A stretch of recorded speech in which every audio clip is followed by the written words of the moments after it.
what seems to be a small setback. I'm working behind the front desk. I'm not one of the superstar trainers that have 50 people in class and whatever. But then 2 years later, I'm traveling to London, all paid for, to do a CrossFit competition because I come from this place where I know everything about CrossFit. You get me? Yeah. And all those people are still coaching. Yeah. And they're like, "You're going to London?" I'm like, "Yeah, they're paying for me to go 10 days to London." And they're like, "Holy shit." Did you get me? How did I miss that? Yeah. So that's when you have to really humble down and realize, like, I don't care what you know. You really need to know what you don't know. And when you can pull back that way, you really, really, I mean, for me, it's been a blessing. To me, it's been that automatic, what do you call short-lived gratification or whatever? Is that what it's called? Short-term gratification. It doesn't affect me. Like, take for Dubai, for an example, how many people have come in and gone since I got here, and they were the next superstar or the next thing or the next thing, and they're already gone. Because if you don't come with a plan, you're going to leave way before I leave. Because I'm really thinking of what I'm going to do. Yeah. So I came with a plan, and I know what I want to do when I wanted to do it, but it takes time. Nothing happens overnight. Nothing good happens fast. Nothing good happens fast.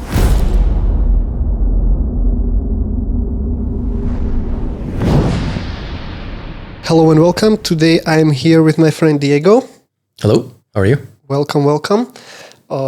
Diego is everything possible. Yeah. Lately, he is founder and co-owner. Yep, co-founder. Yep. And co-owner of Frio sparkling water.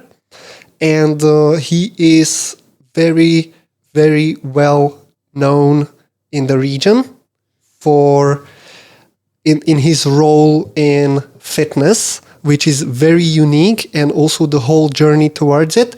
Diego is director, or how do we call it? I mean, essentially, it's a small team, so it's a team of 3 of us. So I think we all do everything, if that makes sense. So okay, so Diego is one of 3 people who do everything for Dubai CrossFit Championship. Exactly. Yeah. We'll just go through our history. Sure. And so how was your childhood and fitness? My childhood and fitness. Or sport in general? Well, I grew up in Venezuela, and you really only have 2 sports in Venezuela. You have baseball and you have football. And that's really the 2 options that you have most of your life. Football, soccer. You only have soccer and baseball, right? And those are, baseball is obviously the national sport for most of Latin America. But I went with soccer, and I played soccer all the way till I was when I moved to the States when I was 15. I can't say I loved soccer. It was just what everyone was doing, your practices, your friends, after school, before school, especially when you were, in middle school or what do you call? Middle school and junior high. It's a big culture about sport. However, my interest in it wasn't very high. I was going because one of the things I had to do so I can do everything else that my parents let me do. Oh, why did you move from Venezuela? It was just things in Venezuela were just getting so bad in the 90s. And we had the opportunity, obviously, as my mom being American, to move stateside, be closer to my grandparents that were getting older. So your mom was American? My mom is actually, if you ask her, she's not. She's Venezuelan, but her mom is American. And my mom was born stateside, but she considers herself Venezuelan more than American. Mm-hmm. But anyway, it was an easy transition because, when we arrived, we already had nationality, we had social security number and that kind of stuff. So that part, it was easy. So you were legally there. We were legally there. You can arrive and you have everything, whatever everything means, but you can go to school and you can work and you can do everything. So, but I didn't have a sport. My parents were not sports people. They're academics. My sister was a big swimmer, but I've always been more of a socializer. That's why I did the sport thing, is because my friends were there, more or less. And that's what everyone does between school, during PE. But the sports culture in Venezuela is so much different than sports culture in North America. When you arrive to North America, you realize that people start playing sports very young. And it's just part of our culture to be in sport. One part of it can pay for your college education. So that's the most practical thing to do, is be good at something, and then you have a scholarship to study. Okay, so that's a way to get a good education. It's probably the the premier way to get a good education, because you don't have to have good grades to get your school paid for if you're a good athlete.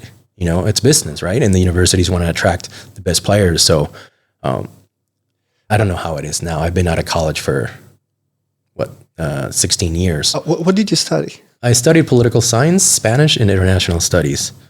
So I had a very different plans that one ended up doing. You know, I wanted to be an attorney when I was young. I wanted to be an economist when I was young. And then when you start to doing those things, you realize it's not what you want to be.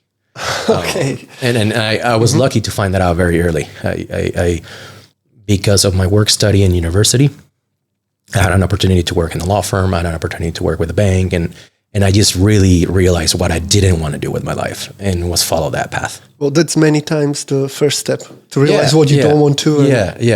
But I mean, in the States, it's just so different, right? Because we've had the luxury nowadays. Our parents, I don't know if they had the luxury, but now you can do what makes you happy versus you had to do what you had to do to earn a living. So in my generation, you know, when I went to college in the year 2000, it was more about doing the things that you wanted to do. Like that kind of was taking off. The internet were starting, and people were just kind of like, money is not that important. You know, like it was a shift. And I quickly realized I didn't want to be, you know, I don't want to get a mortgage and a wife and a bunch of kids and be stuck in the same city for the rest of my life. And I known that very early on since I grew up in two countries, right? I grew up in Venezuela and I grew up in the US. So I had the luck of seeing both sides. Like I had Latin America and I had North America to compare. Yeah, to compare. So also like we know, right? The environment is creating the whole perception of who you want to be. Yeah. So you saw the best of each. Yeah, exactly. Yeah. Because in Latin America, even today in Latin America, it's just like, you know, you're an engineer, you're a lawyer, you're an economist, you're an architect, you're a physician, I don't know how it's now. I haven't been there in 20 some years, but it wasn't like really what makes you happy. It's what's going to give you a good living, right? And those are anybody that studies law or anyone that studies law, you can earn a good wage. If you're an engineer, you can find a job. But I didn't have parents that pushed me in that direction. They pushed me to do what I enjoy doing. So I was very lucky in that sense, where I studied because I thought I wanted to be an attorney. And then I realized I didn't want to be an attorney. I had terrible professors in economics class. So I'd really lost interest in that whole, you know, financial business world, which I'm also happy about. But I was very lucky to try everything, just coming from two different countries, from completely different lifestyles, like the very American side and the very Venezuelan side. Also, as you said, like very lucky that parents were not pushing. Yeah. And they gave you the freedom of. Yeah. I mean, my mom. What were your parents doing? You said academics? Yeah, my mom worked, she was a college professor, you know, literature and English and writing. My dad's an electrical engineer, so contractor. So, you know, master's degree, PhDs and that kind of stuff. But my mom was never, or my parents were never like school.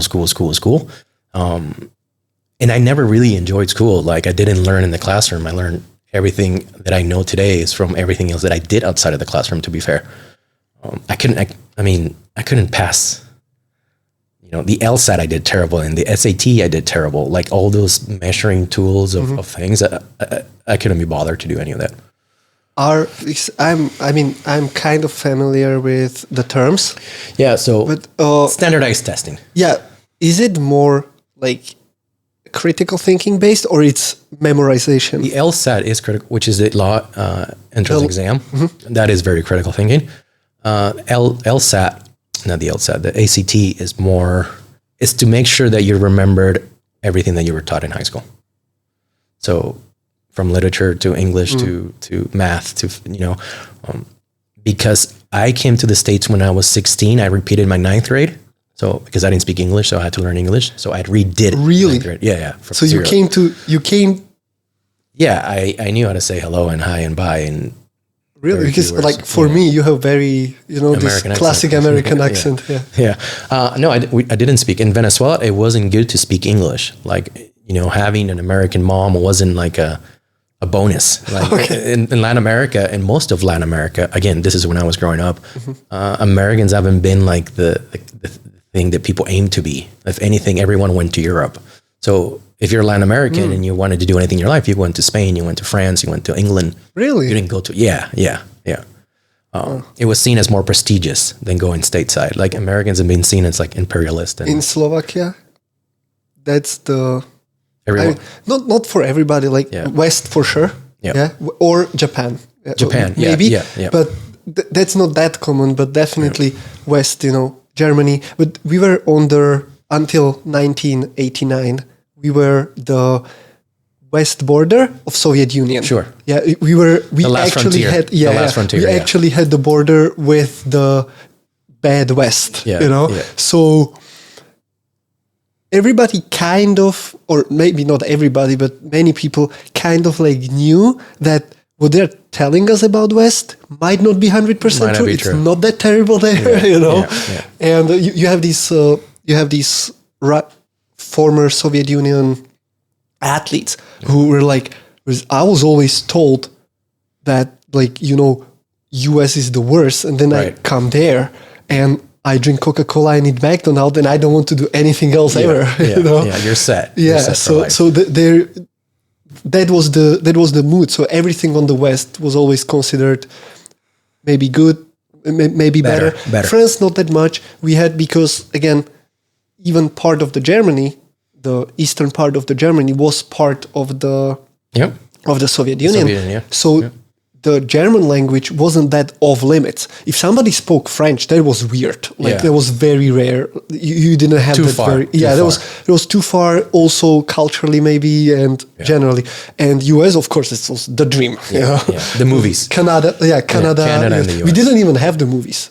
Oh wow! Like there was anything. Everything went through very strong censorship, and if it wasn't really portraying them as the bad guys, you didn't get to see that. You didn't get to see how America is saving the world. Well, you thought, all the super movies, all the superheroes. And then, but that only made people want to watch it more, which I never really understood about it. It was just like the more you try to keep people away from the U.S. information or whatever, the U.S. is a collection of everybody that left their home country. Like more or less at every expertise level is the best every country had to offer. They went stateside. I mean, if you look at the physicians, the chemists, the most really technical stuff stateside, it's all immigrants from, you have China, you have Asia, you have physicians from India and Pakistan and Mexicans, everyone's from somewhere else. No one is. We could even look at, definitely like America was built as a country of immigrants, right? Yeah. And when we look at, this would go maybe into some conspiracies as well, but these are like, some people want to think it's conspiracies, but there's way too much proof when even ex-Nazi Germans and scientists were employed by CIA and all these agencies. So the progress thrives because they were very, very ahead. Well, the entire NASA space program was headed by a former SS Nazi, right? So that says it all. They made a deal with him and they brought him in, and because Germany had the best rockets in the world at the time, and that's how we got to the moon, and a lot faster than the Soviets did. Yeah, and it was German technology. I mean, like, this is not secret, like how much was spent and how much power it was given to run the program for the space program. So I mean, but it was the race, and like you had to race to the 45, right? Yeah, war is over. Yep. Now the race starts. Yep. Russians racing, American side is racing, and anybody stuck in between, just pick your side. Yeah, there's a you were given the side. Yeah, you were given. There's a really interesting history of what it took about 50 years, and it started with sci-fi magazines. The process of convincing Americans that space was a good thing, and it started in those comic books. That's how the real space. That's how they really built. NASA was actually using these books, these magazines, right, throughout the 40s and the 50s and the 60s to convince the population that space frontier was like a thing, right? So that's why the space program moved as fast as it did. It didn't start on the race to the moon. It had started like in the 1900s when people were doing these things that space and comets and rocket ships and colonies abroad. So it literally took them about 50 years to convince Americans to realize that going to space was a good thing, but they used it through these books, through these, comics. So Marvel and comic books, it's just a part of propaganda. And actually it got so close at some point where the government was like, they were going to the publications and like, how do you guys know this stuff? because it was actually being tested in the labs, but they were writing in the comic books, and the comics were like, we're just making stuff that we think would be cool. And they're actually doing it. They were you know, they had the rockets now to go to, but people were thinking that it was just like only in the magazine, only in the cartoon. I've seen some analysis done where they were like looking at, you know, 20s, 30s, 40s, every decade kind of the previous century, where how much the scientific prediction of future of next 20, 30, 40 years is precise versus how much science fiction of that years is precise. Right. It was the same. Yeah. It was like 50-50. Yeah, 1-to-1. Exactly. Like the guy who was just making shit up and writing it on a paper or drawing the comic book was as precisely predicting the possible future of the scientific progress as the guys who are actually doing it through a scientific calculations, which is... Well, the scientific people had to prove it, and then the comic didn't have to prove it. So that was the difference, right? Like the imagination allowed you, right? Yeah, exactly. So where were we at? Like, how did we get into space? Well, you and your college. Yeah. So going back, to, where I started my education is not where I finished my education, like in terms of what I thought I was going to do with the rest of my life versus so you finished the college? Yeah, I finished my and you did the Spanish, you said the Spanish? Political science, international studies in Spanish. Yeah. Spanish, it was just like an easy way to fulfill extra credits, like to get more hours. Okay.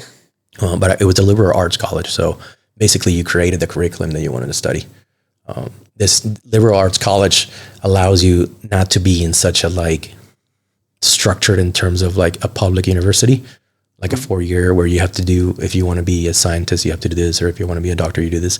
Liberal arts college allows you to create programs that you get the education you want, and then you get enough of the subjects that you just to get the credit, if that makes sense. So like, I didn't do science. I didn't want to do chemistry, biology, and that. So what I did for that, I traveled abroad to New Zealand, Australia, and Fiji to do my biology and science. So they create a program for you to like study biodiversity, study, different climates and stuff like that. But it wasn't in the classroom as taking chemistry, learning how to do formulas. So you made it a holiday. Yeah. I was there for 3 months on a holiday. Nice. Yeah, imagine. But yeah, liberal arts college is very popular still today because it's not like a 4-year there's still 4-year and you still live with a bachelor's of arts or a bachelor's of science, but you're not doing the typical public school education that this is the 120 credits you need to do in the next, whether you like it or not, right?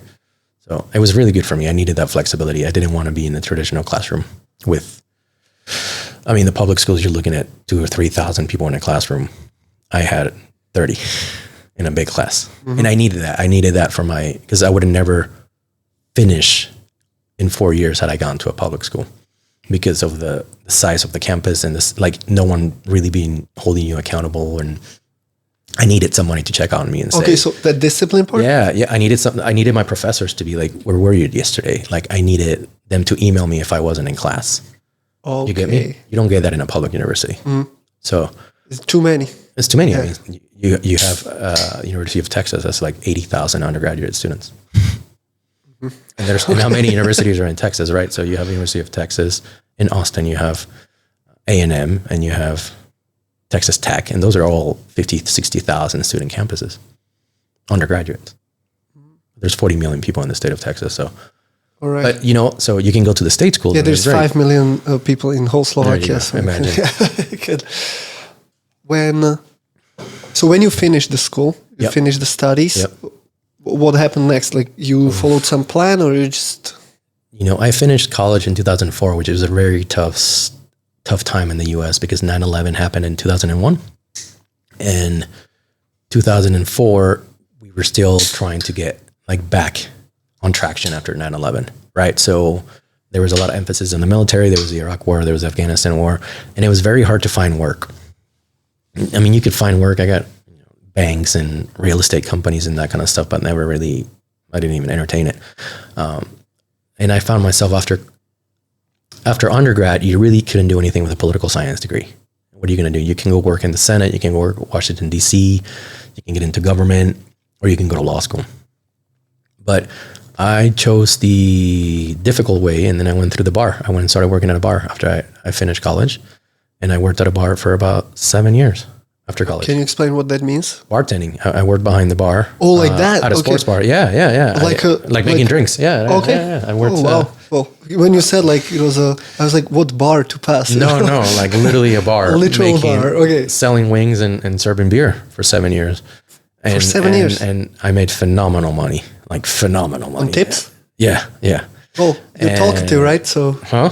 Well, I mean, working behind the bar, you're either good or you're not good, but then you really start to realize what you didn't learn in college, right? Because that's like, if you work at a bar, and it's a lot like when you work at a gym now as a personal trainer or as a coach, is that you have hundreds of people coming to see you every day by choice. They're paying to be there. And then the better that you are, the more they come see you. And then you realize that everyone goes to the bar. It's like everyone goes to the gym, the owner of this, the owner of that, so you have this incredible network coming to you where most people are trying to go to someone else and sell something to them. I was just there and they all came to you. So imagine, I lived in a city of 250,000 people when I was bartending, and it was a sports bar. So that meant anywhere I went in Fort Collins, I would also know all the other bartenders. So This was in Texas, right? This is in Colorado, the state of Colorado. Oh, state of Colorado. Yeah, Fort Collins is a small city outside of that, near Denver. Mm-hmm. Dude, but it's what you need after college. Like I went to work at 4 p.m. and I got home at 3 a.m. and I made $800 a night. Right. And I made my own schedule, and football season is busy because we have the sports in the winter. Mm-hmm. So yeah, and then I can go on a holiday anytime I want it, and I had money, more money than I could spend. And so many times, like once a year, they would offer me to move to management. And I was like, no, there was no incentive to manage. You were stuck at $40,000 a year. And then you have to deal with the staff. I can make way more than that. And as soon as I went home, I was done working. So what did? You go drink, right? Because you're working at a bar, you're drinking at work, you're drinking at home. So it was terrible, but it's hard and now kids are on social media and you can make more money on your phone than you going to a job, right? But for us, it's like I could make more money going to the bar, working at a bar, than all my friends working at the bank or being teachers you can't compare. And I was happy. They were not happy. Yeah. Because I was asking you want ranch or you want blue cheese? Like that, like that was the question. And I had 23 beers behind me, and then you didn't really have problems there. No. Like problems to solve, right? It's just, okay. Well, you have to make customers happy. And for me, that was easy because it wasn't more or less, you have to do whatever it takes to make the customer happy. Oh, the food is wrong. I'm like, okay, no problem. I'll fix that for you. That's my job. So you're problem solving with somebody else's resources. So it became very, very easy. That was good. What happens is you become what's called a lifer. A lifer is somebody that ends up behind the bar and then you can't leave because the life is just you just get used to it, but you don't want to be 50-year-old working at a bar. Mm. So, and a lot of people are doing that, right? Like if you're going to work at a bar at 50, you better own the bar. All right. But you don't nobody wants to go to see an old bartender. They want young people working behind the bar. And that time with that, 4 to 3 a.m., 4 p.m. to 3 a.m. schedule, and drinking. And there probably wasn't many... Bodybuilding. Bodybuilding training. I go to the gym around noon. You wake up around 10, you eat something, I don't know, like oatmeal but it's impossible to outwork the calories from alcohol. You just can't do it. The liquid calories were just, you're doing 2 or 3, 4 beers, you're looking at 1,000 calories right there. You can't work that off, like just going to bodybuilding.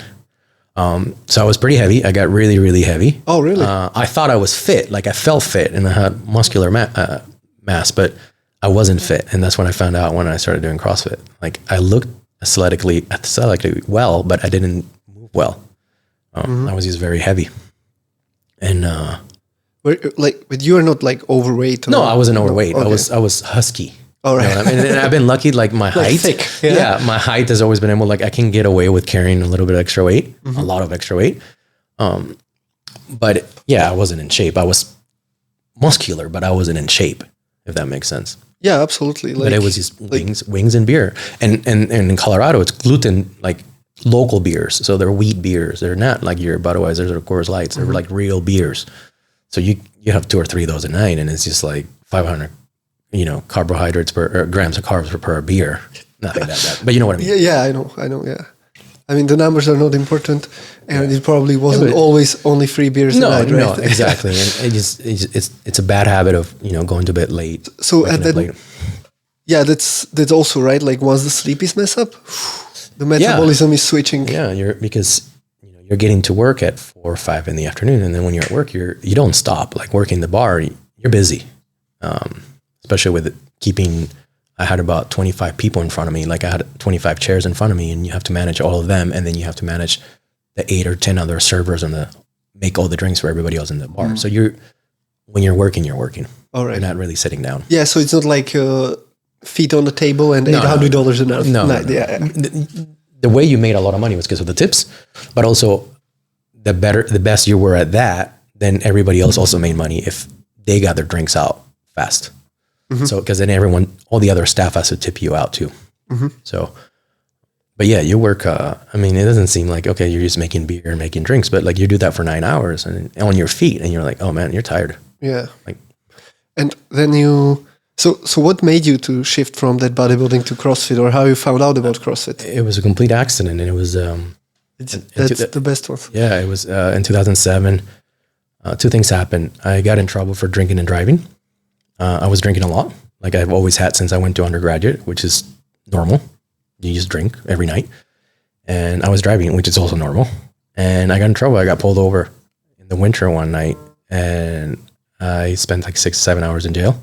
So what they call it? DOA? DOA. Yeah. Actually, I pleaded to a lesser case. So what you do is a deferment program where you actually do classes and you do volunteer service, and then it goes off your record. Like you can fix it. Oh, you can like swipe it off the record? Yeah. Okay. So it's not on my record. I don't have a record. Mm-hmm. But it was a wake-up call. Like, I'm like, I can't keep drinking like this. I can't. And was it like, but you didn't cause accident or anything? No. They just stopped you. Yeah. Our rationale was take the main roads back home, because if you take the back roads, they think you're hiding. So we would take the main roads at 2 a.m. But if you're drinking, I must have had that night, like 15 shots of Jaeger, which is normal. And then I drove home. All right. But I'm telling you how normal, casual it was. Mm-hmm. And I just got caught. Yeah, but also I would assume that your response to that you are saying it was a wake-up call. Yeah. That might not be a normal response of a person who is so used to it that they don't make a big deal of it. Well, to me, it was so financial. Like I spent $10,000 to clear it all up. So for me, it was economics. I was like, okay, I can either use 10 grand for something else, or I can keep getting drunk. And then that same year, I ended up going to Florida to visit my family for spring break, and my uncle had opened a CrossFit gym.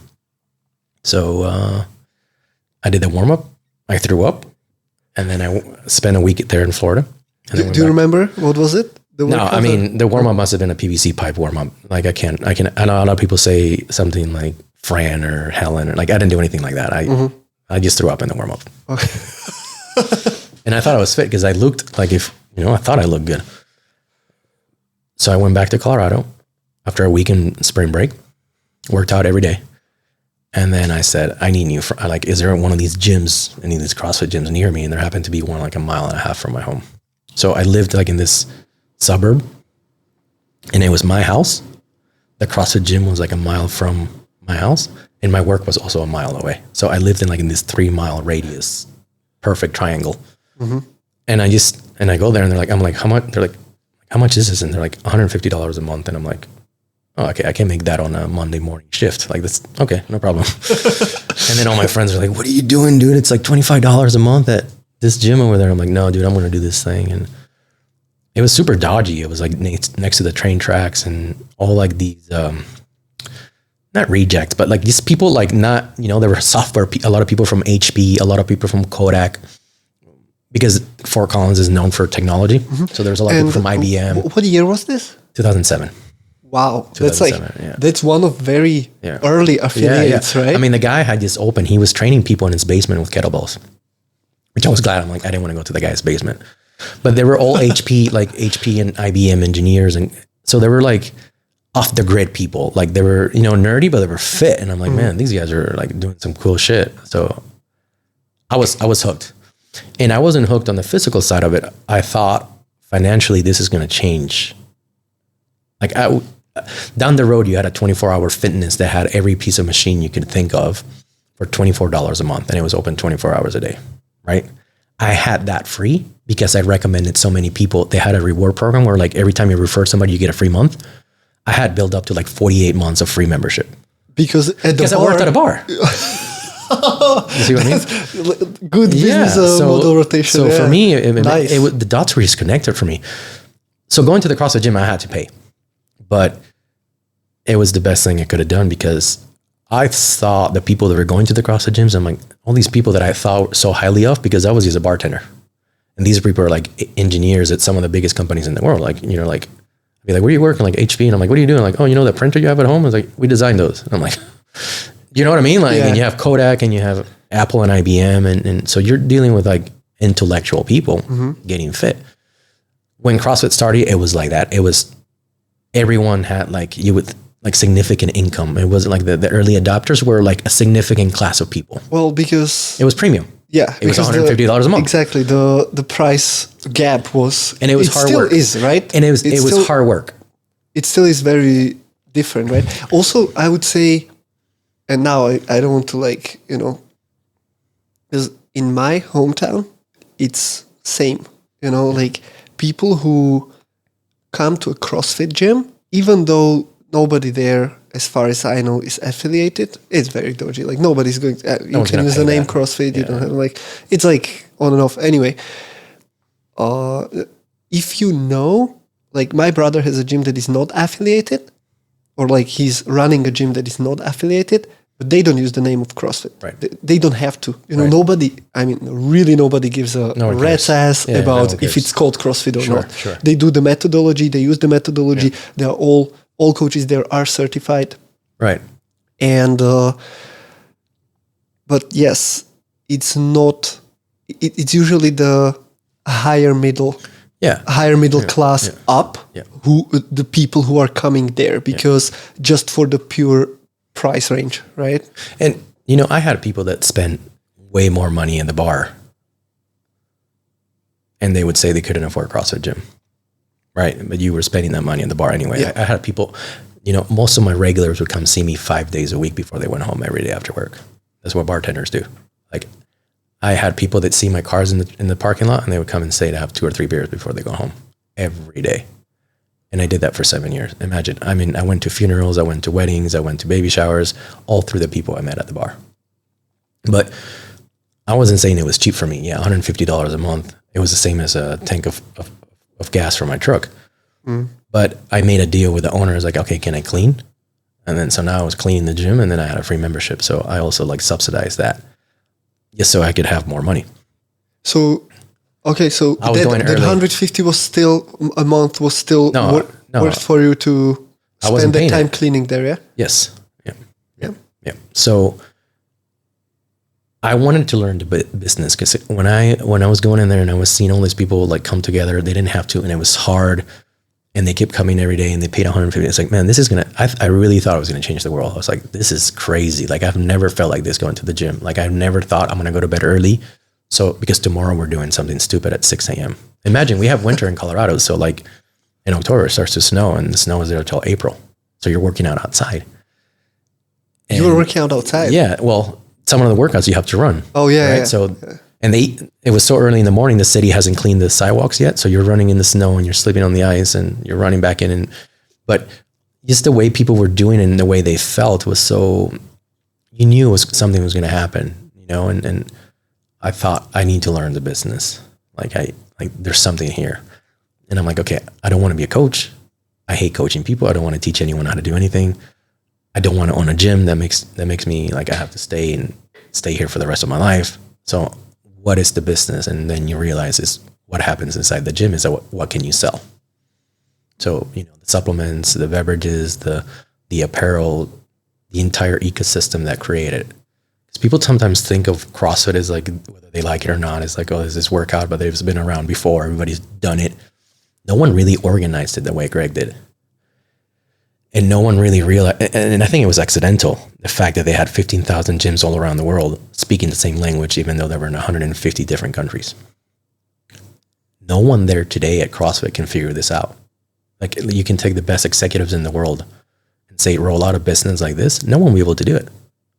They just can't. You know, the people that work there now can't, and no one on purpose can do it as fast as they did it.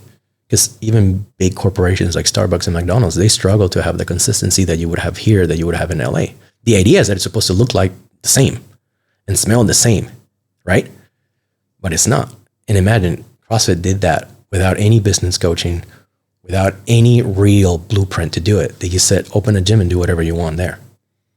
You get that, right? Yeah. And, you know, like I'm traveling around the world, and people that don't speak the English feel is the same. And people that don't speak the language, let's say when I came to Kuwait, they're using the same language I was using in Texas, and I was using the same in Hawaii. Like, the fact that they weren't trying to do that, and that's what happened, it's what's incredible about CrossFit. So it's the business side. Like, people think it's like whatever, like the movements are, whether you like them or not. It's like, dude, you're thinking small. Think big picture. Think that McDonald's doesn't have 15,000 branches around the world. They just don't. Not only that, people paid a lot of money to open a McDonald's. Yeah. Right? Because they're going to get money back. Yeah. You don't get a lot of money back if you open a CrossFit gym. So you're doing it because you want. So that's what I saw. So what do you think? Because now, obviously, you have more experience with that as well. And given what you did and what you're doing now as well. So what would you say were the key factors that this happened? Like, yeah, you're saying, and that's something it's not even a question, like you can't replicate it. Yeah. Even you would, there's no step-by-step process to replicate that. It's just not going to happen. But what do you think were the like key elements? Was it the exclusivity, the community, the vibe that they created? The fact that when they were doing, because you done level 1 at some point? Yeah, I did my level 1 in 2009. Okay, yeah. Well, that was like one of the... Yeah, and it was $1,000. It was a lot of money. 1,000? Like, yeah, I paid $1,000 in 2009. It was a lot different than $1,000 yeah, now. Yeah. Like, who were the coaches? Do you remember? Yeah, Matt Chan, Chris Spieler, Sherry Chan, Eric Preston. Actually, of course, everybody knows these names, right? Yeah. Oh, pretty funny. Cherry Chen was on my level 2. Oh, really? Yeah. In Europe? Yeah, they flew her to Vienna. Yeah. So she's a rock. I met Simon there as well. Okay. First time ever. Yeah. Well, Simon and Cherry Chen, those two. I remember there were a couple of other guys, of course, and Sebastian, who is running the CrossFit Vienna, or whatever they call it. And like, because that days it was when Greg Glassman was doing the seminars, it was a lot about, we just came to prove you that your fucking isolated bodybuilding doesn't work. Yeah. And that was the vibe. So it's actually very interesting that it still worked, because they were coming with a certain hostility to these seminars. So right? they knew they were right. They had something. Because they've seen they say, if you do this is what you're going to get. But no one else can do it for you. You have to do it. So you take someone that has never done a pull-up, and then 6 months later, they're doing 100 pull-ups. Call it kipping, call it butterfly, strict. It doesn't matter, because work is work. Mentally, you unlock a bunch of other things. And this is what you see the progression of somebody that does CrossFit at the gym. It's like they come in with the maybe complacent in their work or their personal life or their spouse or their bank account. Now they're doing Fran 6 months later, and they say, you know what, fuck it. I'm going to quit my job. I'm going to start my own business. And, I'm not happy. I'm going to get divorced. And like, the physical achievements unleash this whole other thing of mental block that you have. So they do become just a side effect. Yeah. And people still, at the corporate level, people still think that CrossFit is like, oh, you pay this much and you get this, but nobody's still like, there's no structure. And I'm like, that was all not required. The required is that you have people that are paying to do something because they want to be there. And you can never, when someone is willing and doing something, you can't beat them, because they're doing it because they love it. And this is what happened with the CrossFit gyms. Originally, it was people that really wanted to do it, right? It was pride, right? Yeah, it was a proud moment to be able to say, I'm the first affiliation in Germany. I'm the top 5 first affiliations there and there, right? They weren't doing it for the money. I mean, very few people made that kind of money. They were doing it because they really believe in the way they were doing it. And again, that's a very powerful human being when they're doing something because they want to do it, not because they're being told to do. So, you know, some affiliates pay $500, some affiliates were paying $3,000, depends when you join. But it was all people come in and say, hey, I want to do this. And okay, what does it look like? And they're like, okay, this is what a CrossFit gym looks like in London. Okay, I'll make it. And it looks like that too. Also comparing to a original, of course, the methodology, believe in the system, believe in how the classes are supposed to be run, that it's about the intensity and all that. With all that aside, also it's way, way cheaper to open a CrossFit gym than to open a traditional gym. Yeah. Just because of the equipment, right? Abroad, yes. Here is still pricey because here you have to build the gym and then get the customers. Where in most of the other parts of the world, you build the community first and then you get a bigger space and you fill that up. So here here we have to go big and then you put the people in it. Where stateside or in Europe, you might start in your backyard, and then when your neighbors are upset, you start looking at a place to rent, and then you share the barbell. Here, you really can't start like that because of the cost. You know, and I'm not here as in Dubai. Outside of North America, most of the time, you have to have a business, and you have to spend a lot up front to get. So you're spending almost as much as you would spend on a bodybuilding or a traditional gym. Because it needs to look like you have to have 10 rowers. Oh, well, yeah. Well, when we're talking about this scale these days, maybe, but back then it didn't matter. Yeah, but rowers were not like until they introduced them into the first open. I mean, nobody, right? We had, when I first started, we had 2 or 3 rowers, and you shared. And the trick was like the coach would say, "Who wants to row?" And everybody that said rowing, they went running. Yeah. So that was, and you had to share the rower. No one thought you were sharing. You were happy you were sharing because it was a break. So it's only when you move abroad and you realize, okay, when I came to Kuwait, I'm like, oh man, we have like 30 rowers. So they didn't know what sharing. So we have 30 rowers. This is something we had to coach the coaches to how they spoke, because a coach that came to Kuwait from America. Can we backtrack a little bit? Sure. How you actually got there? What was your first role within the CrossFit? Or front desk. In that world? Front desk. I worked at a front desk at a CrossFit gym. So after cleaning it for free? Another city. I moved to Austin, and I worked at at the time in 2010, it was probably one of the most recognizable brands in the world of CrossFit. Like they were doing the whole, like they had 1,000 members. People were paying like $300 a month to be a member there. And everyone that was anyone went through Austin. Like it was literally the place to be. And it was so funny because we're in like this old part of town, and all these like marketing experts are like, oh, you need a billboard and you need this in your business to people. And we'd be like, come at 4 p.m., drive through the street and tell me what sign we need, because there would be like 50 people working out outside without their shirts on. So you don't need you know what I mean? Like, traditional business people were like, oh, you guys need to do radio advertising. And I'm like, come here on a Friday when there's like 30 people wearing, like women wearing sports bras, and see that we need advertising. You didn't. Yeah. You actually had a waiting list. You weren't selling anything. Like people would come in like, well, your gym is too expensive. And we're like, well, we didn't ask you to come. Like, you came in. So here. you want to go to the waiting list? Yeah, right? But they're like, okay, put me down. So there was something special about that, you know. And it's okay that it wasn't for everyone. And I mean, still today, you know, they're trying to make it more inclusive and this and that. There's some things that are just not for everyone, and I think that's okay. Whether it's price, whether it's lifestyle changes, like some things are just not for everyone, and that's okay. I agree with the statement. Like I believe, and I always believed, everybody can do CrossFit, but it doesn't mean it's for everybody. Yeah. It doesn't mean that you need to do that, or that it's that you're the right fit. Well, if it's not as stimulating for you, then no, I'm good, thank you. Okay. If it's not stimulating for you, then don't do it. But that was a unique thing about the price point of CrossFit. It was that it was. Again, it was early adapters. It was people that want to be in the fringe. It was people that were just tired of a certain way of life, like a Fight Club type of thing happened. And that cannot be created. I mean, you've seen all these other gyms that built after that, but there's something about just hammering out 100 burpees at home or something that just humbles you.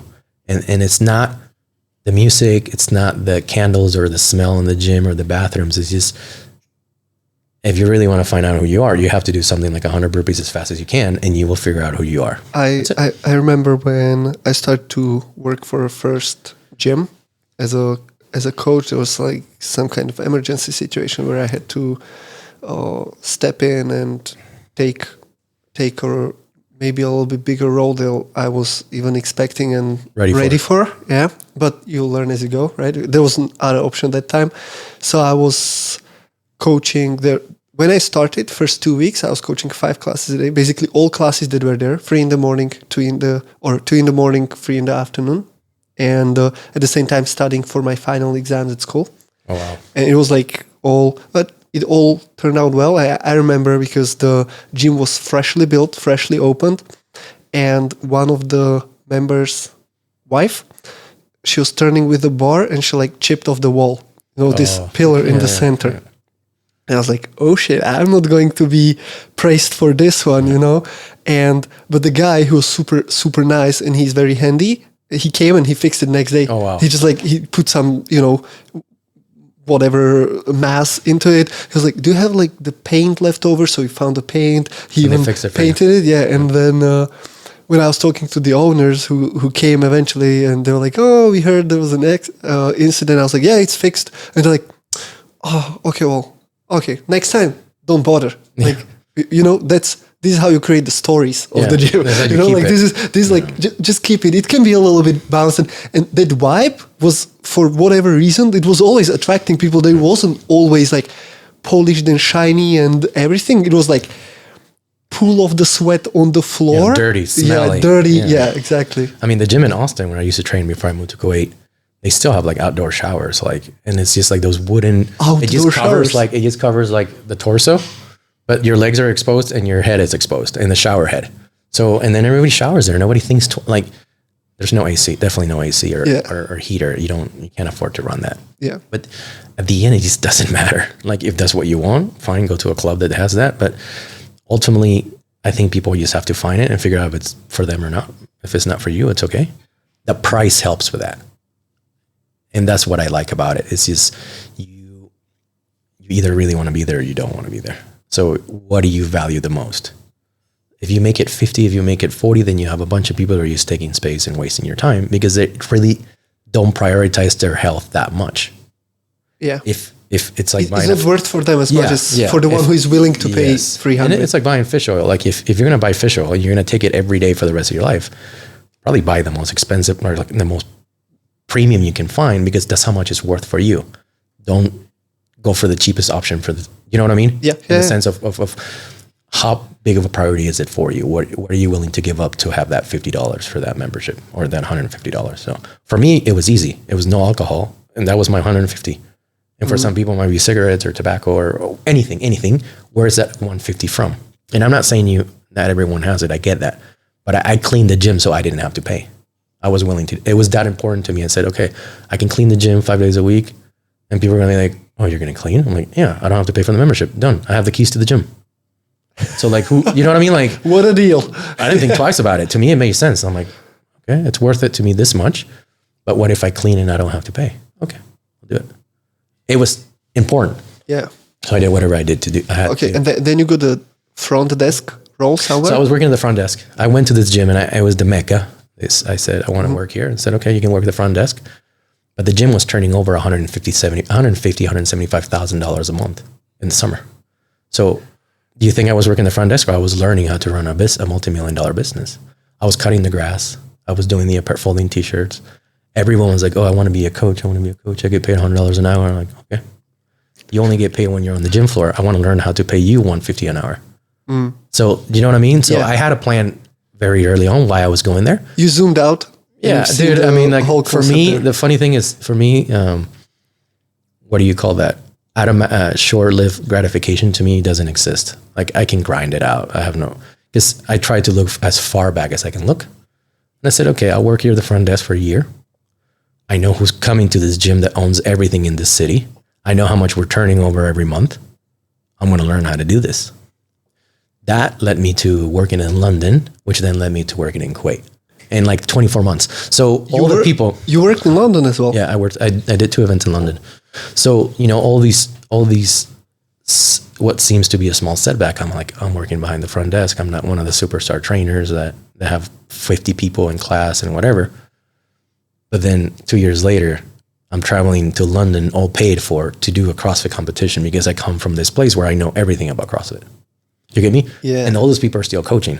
Yeah. And they're like, you're going to London? I'm like, yeah, they're paying for me to go 10 days to London. And they're like, holy shit. Did you get me? How did I miss that? Yeah. So that's when you have to really humble down and realize, like, I don't care what you know.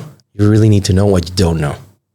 And when you can pull back that way, you really, really, I mean, for me, it's been a blessing. To me, it's been that automatic, what do you call short-lived gratification or whatever? Is that what it's called? Short-term gratification. It doesn't affect me.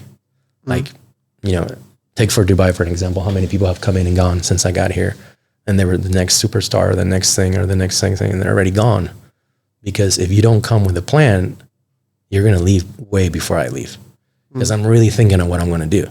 Yeah. So I came with a plan, and I know what I want to do when I wanted to do it, but it takes time. Nothing happens overnight. Nothing good happens fast. Nothing good happens fast. So... Okay, so how do you get, like, who approached you? How you got that opportunity? Twitter. So you were asking earlier, you know, with what happened with CrossFit is CrossFit came at the perfect time. It was like 2000. The U.S. was in war, right? We were like 2005, 6, 7. We're in the war in Afghanistan and Iraq.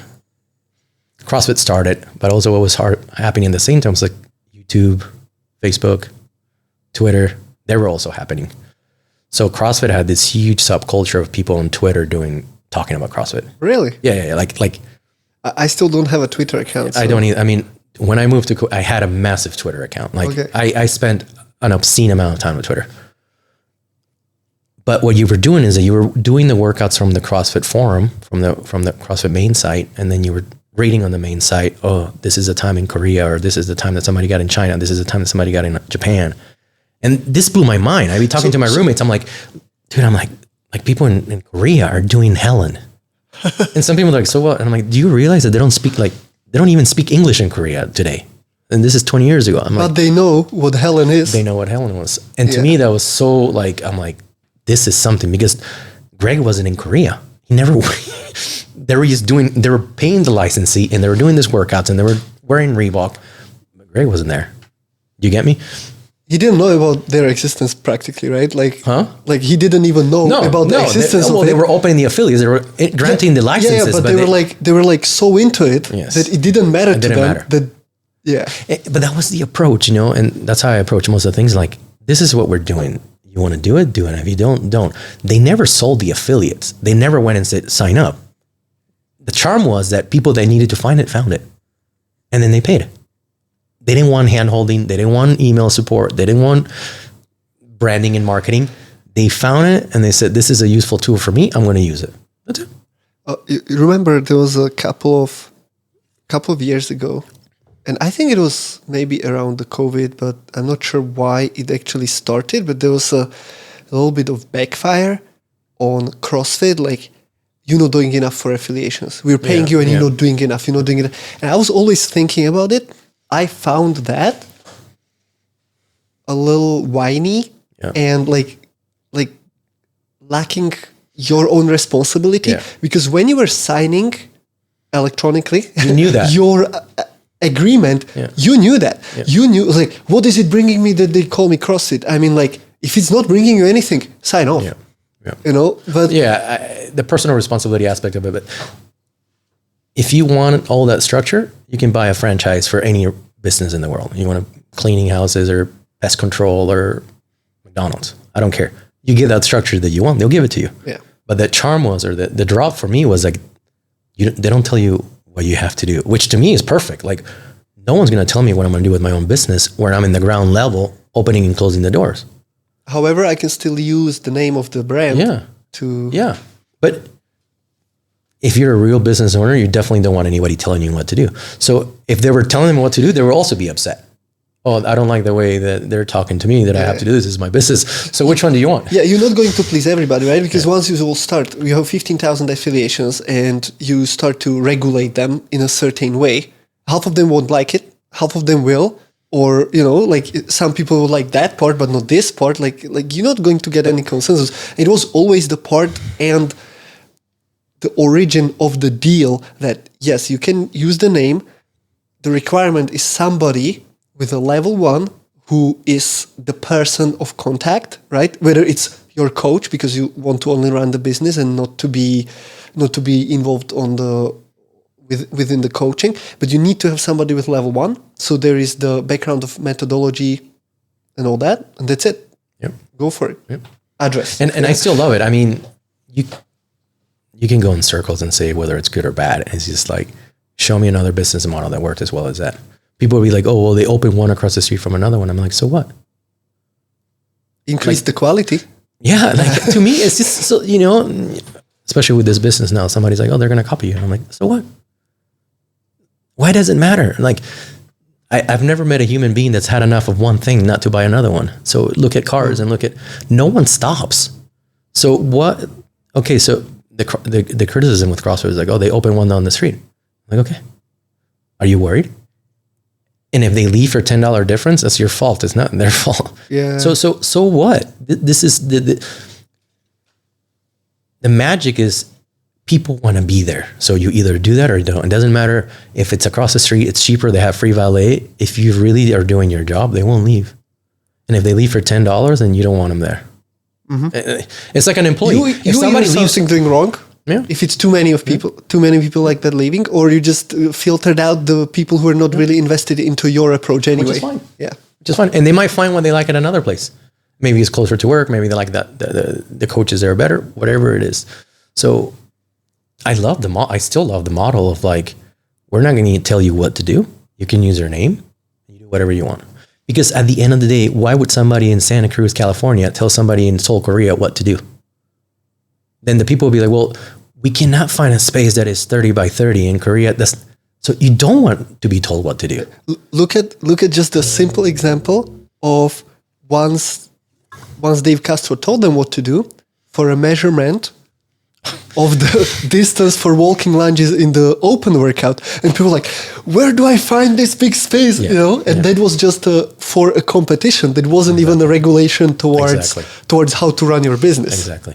So there's plenty of businesses that tell you how to do a business. The charm was that magic was that you either figure it out or you don't. And to me, that's a fair business, especially being like from a capitalist country. That is the dream. That is the start it, hustle it. You don't want to use the name, don't use it. If it worked for you, it works. Keep using it. No one's going to come and tell me what to do. To me, still to this day, there's nothing better than that. Mm-hmm. Whatever people think about it, of the gym or not. I mean, I've been to CrossFit gyms or non-CrossFit gyms all over the world. They don't use the name. They use the name. They use another thing. If they're a good business, no one really cares. And it just doesn't matter. So... Okay, so you said thanks to the Twitter, social media. So YouTube, internet, Twitter, YouTube, Facebook. There was these huge communities of CrossFiters on there, and I really learned how to leverage that. And then ended up getting connected to people in London doing CrossFit, right? And then going back and forth like this, and this, and this, and this. Well, like today, a lot of that stuff starts in the US. So usually you would be the authority that most people would consult for most things, right? Like normally, right? Yep. They'd say, okay, they're doing it in the US this way. Come and help us do it. You were in one of the most known gyms so in like, the US. So he's not fired. He must know what they're doing. And I didn't know that much. I just knew a few things of do it this way. This is what works really well. This is what doesn't work. Be on time. But that was valuable to somebody in London, and they brought me out. And then I brought my friend that made jump ropes. He had a jump rope business, and we took his jump ropes from Texas to London, and he sold out 250 jump ropes for like $75. And he was like, oh my God, nobody asked the price. Do you know what I mean? So yeah, like made in USA, right? Yeah, they were homemade. He made them. We made them at his place. Really? Yeah. We made them all at his place. So what was different with them? He just put a bearing in there that it was just, and then you can put your name. It was customizable. It was pick the colors. So you pick 2 colors, and then you put a nameplate on it that we typed with a little machine, like a gun. That like a stapler? Yeah, something? Yeah. People went berserk for it. Like they were nuts. And I'm like, oh my God, I'm in London for a CrossFit competition, and I'm getting paid all this money to be here. And dude, there were in 2010 at this event, it was like the early days of Annie and Salo. And what was this competition Battle called? of London. Battle of London. Yeah, it was in a university campus. And it was 2010. Yeah. Massive event. But Battle of London, they was running for a couple of years, right? Yeah, it went Battle of London, then it switched to like London Throwdown, and then it ended up being like the Athlete Games like 7 or 8 years later. So it evolved a couple of times. Because I'm pretty positive that one guy, Ludo Chokoli, he's Maybe the fittest in Slovakia. Yeah. Maybe if I see the name, they might have come. Well, people came from all over Europe. He was in, I think it was London Throwdown that time. Anyway. Yeah. So, but it wasn't. I learned two things. This wasn't definitely 2010. He was there like 2015. That's why I'm asking. Okay, so 2010, yeah. We damaged the Olympic Park in 2015, I think, having a competition, like a handball court for dropping the barbells. The floor, the rubber wasn't thick enough, and they had to cancel like a handball national tournament. It was like a huge, I mean, it's on the news if you look it up, like, because we damaged this doing a snatching workout in a professional court. Yeah. They had holes all over. $1 million pounds worth of damage. Okay. Well, you know Bay Square here? Yeah. Where Goldbox used to be, right? Sure. So we were doing this competition once. It was like the one where I was involved probably the most, where I did the program, I outlined it, and it was supposed to be like in-house, but we also opened it for other people. So from Goldbox, there was like 4 teams, and of total, I don't know, 20. It was team competition, and we used that grass area down there. Oh my God, hey, I was so fucking stressed because they told us that if we damage it, we pay for it. Yeah. And they it seemed when we were talking with these guys, it very much seemed that they would like us to damage it, so we have to pay for the new one. Yeah. Like they were like, pushing for it. You can, but you just sign here, because if you damage it, you pay for it. It wasn't definitely in millions, definitely, but I remember this.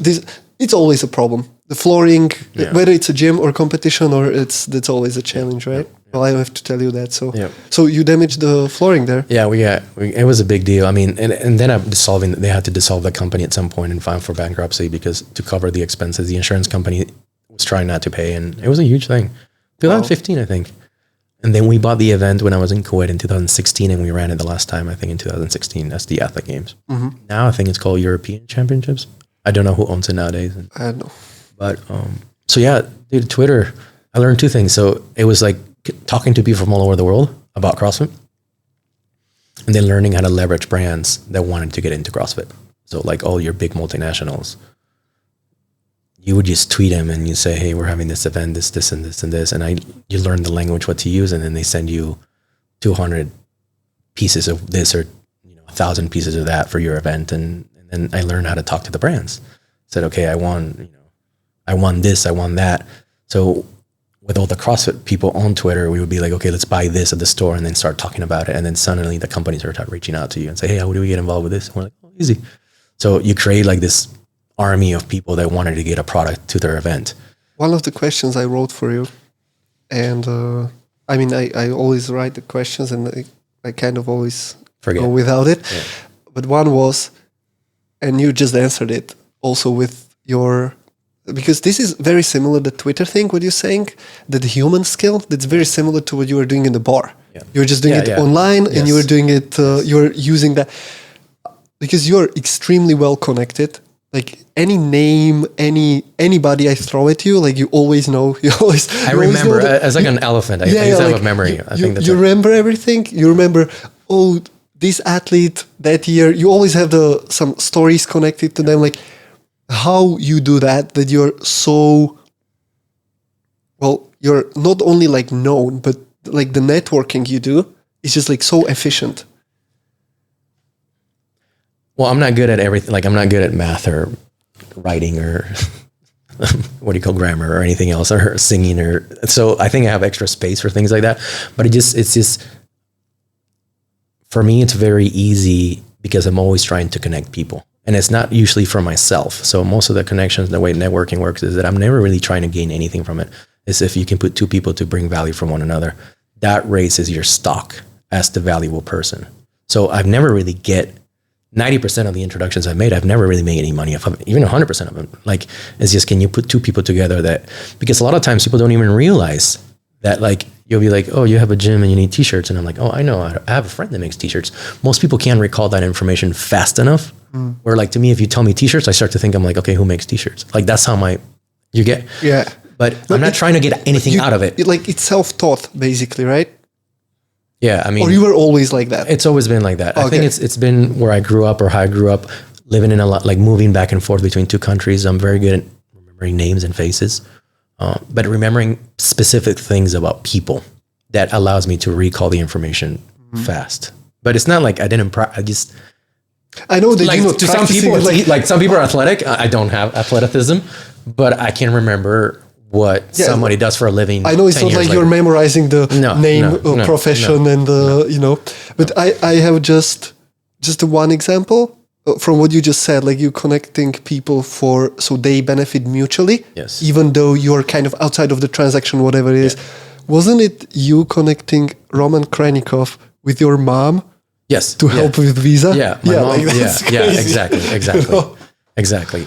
But you know, to me, that has, I think in history of people, that has more value than when you actually benefit yourself. Is that I don't actually need anything from anyone. I've managed to learn how to get everything from myself. So the next level is like, how do I get help? How do I help people get things that they need? And that's really how I've always operated ever since I was a little kid. It's just like, I know this person has a farm and I know this person needs milk.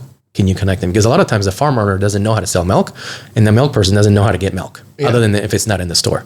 To me, that's such a like simple, I'm like, what are you guys doing? Like, it's so simple. But you know, some people are artists and some people are business people. I'm not any of those things. I remember these things. But ultimately, if you can connect, which is what CrossFit does really well, is like once you give people value without taking anything, they're always, I mean, and like yourself, like you guys helping me with Frio, is that we don't expect anyone to help, right? So if you want it, try it. If you like it, talk about it. But I'm not going to like it either brings you value or not. And that value doesn't have to mean that you buy it. A lot of customers, maybe they just send other people. Maybe they're not buying it and they just won't stop talking about it. And that brings customers. To me, that's okay. You don't have to buy it. Mm-hmm. And that's what I think that's where the value comes from is this how many people are going to support you when you're doing something. You know the classic book, The Godfather? Yeah. From Mario Puzo? Yeah. You read that? I've seen the movie. I mean, I didn't. You've seen the movie? Yeah, okay. Yeah. I mean, for me, that's like top 5, if not top 3 books ever. And this is exactly what The Godfather was doing. Yeah. Right? Like he wasn't benefiting. He was just helping people because he saw opportunities. He saw that person needs that. I help there, you know, and they were describing it in the book as a skill of, you know, Arctic expedition. They just, when they go, they leave certain supplies behind or they let it be dropped from the plane.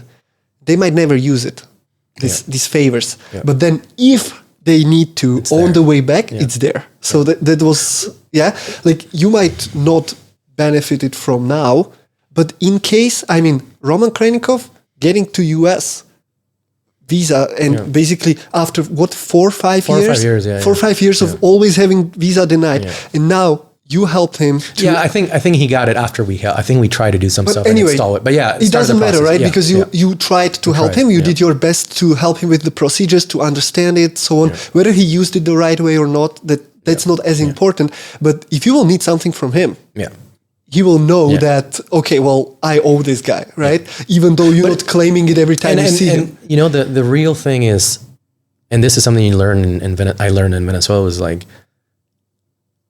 I don't really ask for help because I don't want to owe favors. So this is the other Godfather thing is like, similar. I don't want to owe anyone anything. So help if you want to help, but you'll never, if I'm asking someone for help, even with Agata, it's like, know that is the last thing that I really, I went through like every option before I asked you for help. Like, know that and I don't mean that in a bad way. It's like the fact when I actually ask for help, I must really need help. It's also, I have very similar like problem. Even Tima, like she knows this. She doesn't like it at all, right? Because I won't tell her. No one likes it. I won't tell her until I'm like, like I really like this is really fucked up. You know, like now I need. So I rather do it on my own or within the resources that I can manage myself without necessarily bothering, or because it's not like I don't want to be asked. I have no issue with that. Yeah, that's not the case. That's not the case. It's just if I can, I'll do max to do it myself anyway. Yeah. And also just to say that, like with the Frio, I have always Frio on the podcast. Yeah, I've seen it. And it's not paid advertisement. And it's just, I appreciate it. And I give it to everybody just so, they know, because you just, when you started, like March, mid-March. It's a couple of months. You already like, I mean, look, like the 12 packs or 24 packs I buy. Yeah, that's not your business. No, but it's compounding interest. So if 100 people do 24, that's 2,400. So that's absolutely compounding interest, like a savings account. But I guess so. I'm not good at a lot of things, but the connecting people, it's been very natural. Twitter really sped that up. Facebook really, really sped up. So leveraging these tools to my benefit led me to the places I ended up coming to. Also, you kind of like, it's 15 years now that you were not stuck, but you stuck into that one kind of environment, one thing, which is being around CrossFit, right? Yeah. Which is then, people from way back, and you have that baseline little circle where you can just wrap things around more and more. It's just time. It's just time under tension in a way of like, sure, there's more people coming in now than have ever been before combined, but the people that are coming in don't have the leverage and the people that have been in it for 15 years. So when I can contact certain people any moment, and if I don't know them personally, I know who will know them personally to introduce you. And that has, because people want to deal with people that they know. So I'm not a stranger when I contact someone that is new in the space. I can use a middleman, and they'll be like, okay, this is a person that just started last year, but they're in a high position.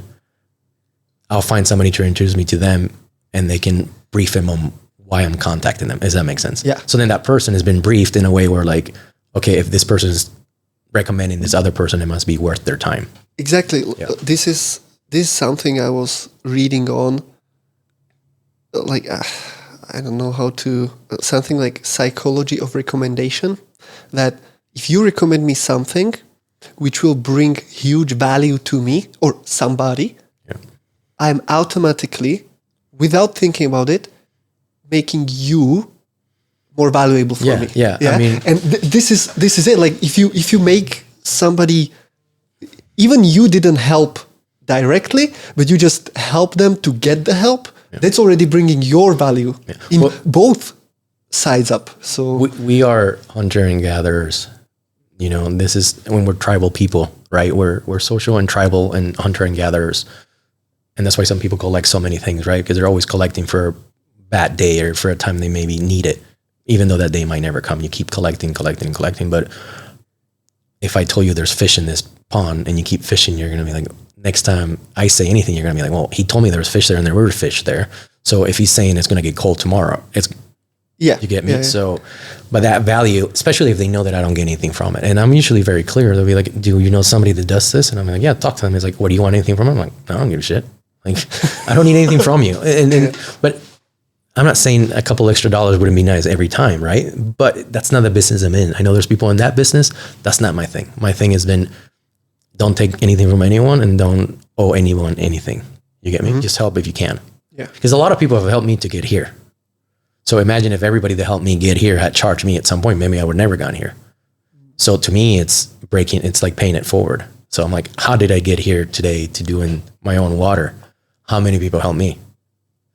So the least I can do is help other try to get the same thing as me. Yeah, I was explaining to one girl the other day. Elsa, she came for a podcast and she's new in Dubai. She's a Tima's colleague at Disc, and she was like, well, like about timings, like I'll call a taxi, but like this day would fit me better. And I was like, hey, like don't call taxi. I'll come and pick you up and I'll drop you off. I don't mind. She's like, no, I don't want to bother you. I was like, look, first of all, I know how it sucks to be without a car in Dubai. Learning, yeah. Yeah. And I got so much help when I was here at the beginning. Without really not wanting it, but like people are very helpful on their own from the beginning, because that's how it's here. Like it's way more simple. So it's a way of giving back as well. You just maybe in a couple of years she'll be in the same situation and she'll help somebody else. She'll help somebody else, and that person you just Well, as long as you don't have the expectation, because then sometimes how you'll be let down too if it doesn't happen. Yeah. But to me, again, like try the water. You like the water, drink it. If you don't. If you like it, you can't afford it, tell somebody that you think will like it. Get it for your work. That's, to me, it's just as value as somebody buying it. Like I don't expect anybody to buy it. I mean, there's 10 million people that can buy it. So if my 100 friends don't, or my 10 people that I know don't buy it, there's a bunch of other people that might buy it. So I don't get too worked out by that part of it. Yeah, I'm not worried about it. And I'm also I don't expect it to be overnight. Like I'm not patient in personal things, but things like my work and my career have always been very patient. Maybe some people think, when you look at the whole path here, from what we covered, it was just about waiting out the opportunity. Yeah, it's these things take time, and I think we're all used to today. We interact with brands and with things that have been around for so long that we think it's always been like that. But you look at something like maybe your phone, it's like, well, Apple's been around for 45, 50 years. So it's not a new thing. It's new to you. Yeah. And like Tesla, it's like, oh my God, everyone's a Tesla. Tesla's a 20-year-old company. It's not new. Your interaction with it is new, but things just take time. Like, and if you're okay with that, time goes really fast. But you have to be really sure what it is that you want to do. Yeah. And be willing to sacrifice, find out what's important to you and what's not important to you. But 5 years is nothing. Like when you think of things like 5 years, it's nothing. Yeah. But I've seen a lot of people come and go in 5 years. Like the saying, like many people overestimate what they can do in a year, but underestimate what they can do in 5 years. Yeah. And it's tough. I don't want to say is like, I mean, it's not easy in the sense of like, you have to sacrifice something inside to give. You can't have it. Maybe some people can have it all, but what is the price you're willing to pay? And what's valuable to you and what's not valuable to you? Yeah. Like social life is valuable to you, or having your own, working for yourself, knowing that you want to be self-employed in the next 5 years. What's important to you?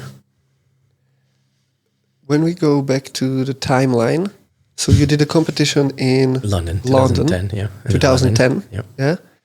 That was basically kind of 3 years after you being introduced to CrossFit generally. So then how you got to Kuwait? Like how these all enrolled? So London, that was the next step, right? So London, I met a lot of people in London. And then anyone that was, anyone in the golf goes to London. And then they actually, the guys that I started to work for in Kuwait picked up CrossFit in University of Southern California, USC. There were students from Kuwait in Southern California. They came to Kuwait to open a gym. They hired a guy from London to coach. And I knew the guy from London on Twitter. All right. And I saw him posting pictures from Kuwait. And I'm like, hey, if you guys ever need help, let me know. And literally like 2 days later, they're like, what can you do? And I'm like, well, I know this person, I know this person, I know this person, this person. They're like, can you come to Kuwait? And I'm like, when? And they're like, next month. I'm struggling in the US. I'm doing okay. I have an athlete management business. We started one of the first groups to like help athletes with their contracts and brands and stuff like that. So we have a little business, but I'm bartending. I'm working at the CrossFit gym. I'm hustling on the weekends. You were still bartending? Yeah. I mean, because bartending has always been like, I know I can go and make $200 a night. Mm-hmm. But yeah, so it became to a point where like, they're like, you want to come out? And I'm like, yeah, I can help you with this, and this, and this, and this. And they're like, okay, this is what we can pay you. This is what you get. And I was like, what? And they're like, yeah, we get housing and accommodation, everything. And I was like, I do all the math of what I'm taking home stateside. I'm like, nobody's going to pay me this, And then, but at that point, when you look at CrossFit, where CrossFit was, where I was at, I was like, I mean, I'm not Rich Froning. I'm not winning the CrossFit Games, but I'm traveling. It's just like, I'm getting a lot of travel for free. I'm getting a lot of the perks, but I'm not dying on the competition floor. I'm doing it on the business side. So so you're the super performer on the business side. I really wanted to, that was my thing. I really wanted to be like, know the business from A to Z, like know the business. Mm-hmm. And they made me an offer in Kuwait. The guy came all the way to San Antonio, Texas during regionals to see me. And he's like, when can you come? And I was like, whenever. And I gave my dog away and I left my girlfriend and moved to Kuwait. Really? Yeah. So, okay. one by one. You met him personally on regionals. Yeah, he came to regionals. I mean, he looked like your stereotypical movie Arab, you know, and like the one who will really get checked on the airport. Yeah. Super sketch, right? But he came and saw me, and I'm like, man, he came all the way here to recruit me. It's not easy. And he's like, oh, don't worry, I'm in London. I live most of the time in London anyway. And I'm like, who are these people? Like, because then you start thinking like in the movies, like these guys live in London and Middle East and whatever. But yeah, I mean, it couldn't have been like a better time. Everything is lined up. Like somebody was willing to say, we don't really understand what you do on a business, like, but we want you to do it in Kuwait. I was like, okay. They said that. Yeah. Like we don't really know what you can do. Business. They didn't know what they needed. But I said, I can streamline your business operation from a membership standpoint. Like, first of all, it's like, the second thing I can do is I can get every brand in the CrossFit world to Kuwait at some level. And then the third thing is we can do an event, a very big event, the biggest one in the Middle East. And they said, okay. But like in the US, that was a good selling point for sure, because, you know, going big is always a thing here. You know, like people would be like, oh, I want to get a Rogue.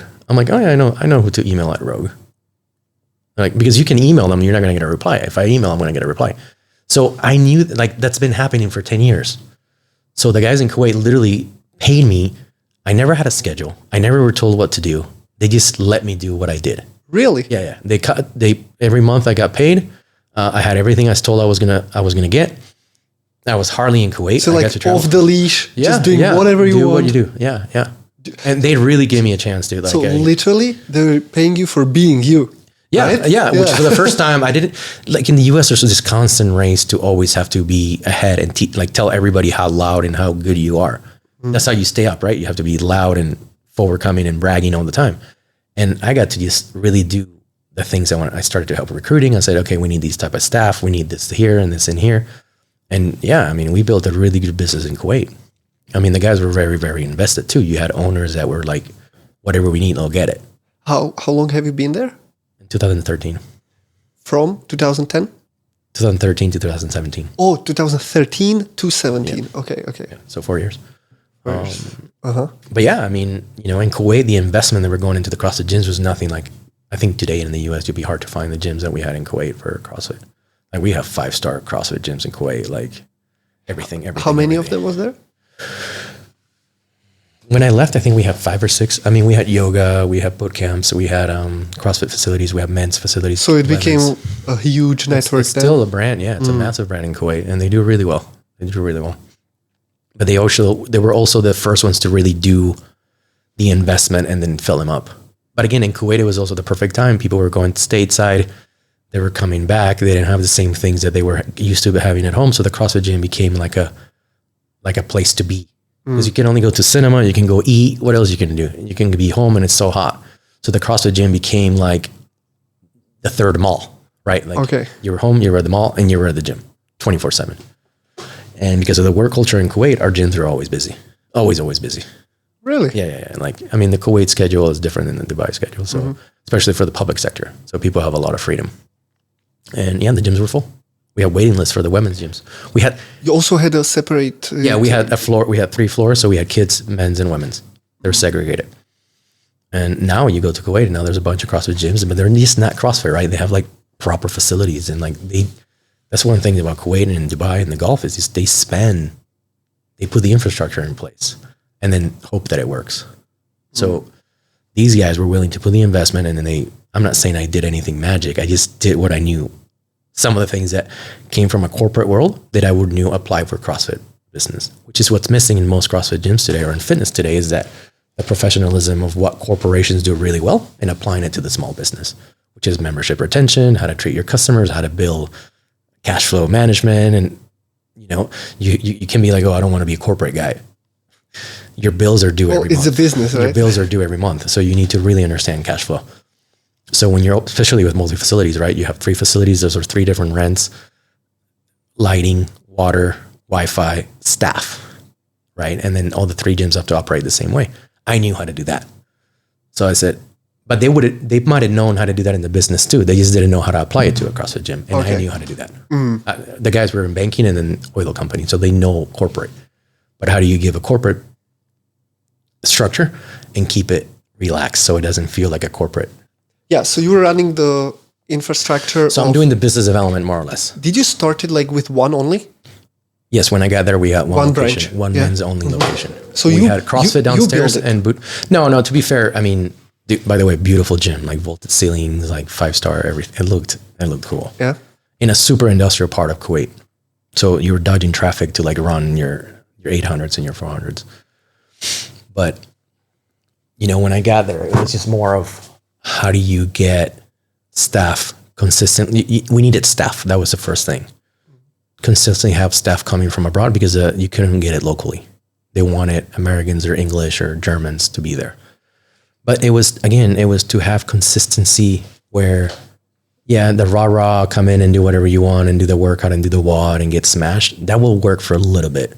At some point, people are paying premium. They want to have some sort of welcome when they walk in. They want to know the schedule is consistent. Somebody's going to show up every time. There's going to be parking, all this kind of things. Yeah, it's compared to what we were talking about before, like the Middle East is very specific. Like here, you're not going to really get around with dirty gym. No. Just because of the culture. Yes, you cannot have a dirty gym. Which in the US, you can't have a dirty gym. And not that no one cares. At some point, again, you have to clean it up and have I always been a fan of like the coaches cleaning up, not drinking coffee when they're coaching, not having their shake and putting their shirt on. These are all little things that we really streamline. Like you don't have your shake in the class, you have it before class. Somebody's paying equivalent to $300 a month. Yes, they don't care if you're having coffee. Maybe they don't say they care, but unconsciously they do care. Well, there is attention needed. You do care. Well, you do care. Like maybe it doesn't reflect, maybe they don't say anything, but they do notice that the staff doesn't have a shirt on when they're coaching, or they're having a shake, or they're just finishing their meal and they're running late. All these little things we had to clean up. Because at the end, you were dealing with CrossFit coaches that came from a non-structured work etiquette, and they wanted to remain non-corporate. That's why they joined to be a CrossFit gym coach. They didn't have to be at the PT gym anymore. But there's still some things there when you're paying premium that you expect premium service. So yeah, we got the gyms up and running. We opened a ladies only gym. We opened the kids gym. We opened a bodybuilder gym. They open, today they have boxing, they have everything, and it's still thriving. It's tough to get staff to Kuwait, and it's tough to keep staff in Kuwait, especially with Dubai being so close, because people are enamored and the romantic side of coming to Dubai, right? Which is perfect. It's good for Dubai, but again, it's challenging for the other Gulf states to retain staff, particularly if the people are coming for not the wrong intention. They have different priorities. Well, before I came to Dubai, I got 2 interviews to Kuwait. Oh, did you? Yeah. Oh, nice. And I still came to Dubai. Yeah. But one was part of school curriculum. Okay. So that would be like teaching kids school, and through their school day, and then staff and kind of this community gym. Yeah, BSK, in the I evenings. think. It might be BSK. British School of Kuwait. Yes, correct. Yeah, my friend Callum, who's actually moving here from Hong Kong, he started that program in Kuwait. Okay. So they made CrossFit as part of the curriculum. Imagine it. In 2014, they built CrossFit programming as part of their PE. They became part of the curriculum in 2014 in Kuwait. And I kept telling HQ about this. I'm like, guys, they're running CrossFit in schools in a Middle East country, in private schools. And you guys don't want to come film this? No, it's not the games. Do you get me? Yeah. So that's where that was going, the different direction. I'm like, you guys realize that they speak Arabic in Kuwait and they have a CrossFit gym in school, and you guys don't want to come shoot it? No, we want to deal regionals. Okay. So this is what they were. But again, there's nothing wrong with that. They were just going in a different, like they were doing what they wanted to do. It was, their priority interest was probably somewhere else. Yeah. Which is fair. It's their business. But in Kuwait, they love CrossFit. The guys were coming in from bodybuilding gyms by like 10 a day. I want to join. Really? Yeah. How much doesn't matter. Parking lot full of like European cars, Porsches, Lambos, Ferraris, and then they're dying in class because you can't buy. You cannot buy fitness, right? You have to go. Yeah. So they work hard. They bought in. Yeah, everyone bought in. A lot of people came in very broken English, and they're like, "How do you make abs? How do you make biceps and stuff like that?" Because bodybuilding is massive in Kuwait, like massive, like as big as Venice, bodybuilding in Kuwait. So, if you ask Arnold about Kuwait, he'll know about Oxygen Gym. like this mecca, beautiful gyms in Kuwait. They're just bodybuilding gyms.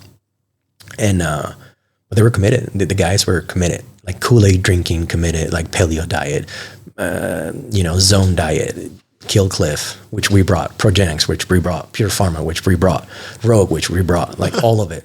So you sold it all. We sold it all because that's essentially what we wanted to do was create a place where we knew that people from our gyms were going to leave to open their own. You still had to go through us. So we had the equipment, we had the supplements, we have the flooring, we had the staff.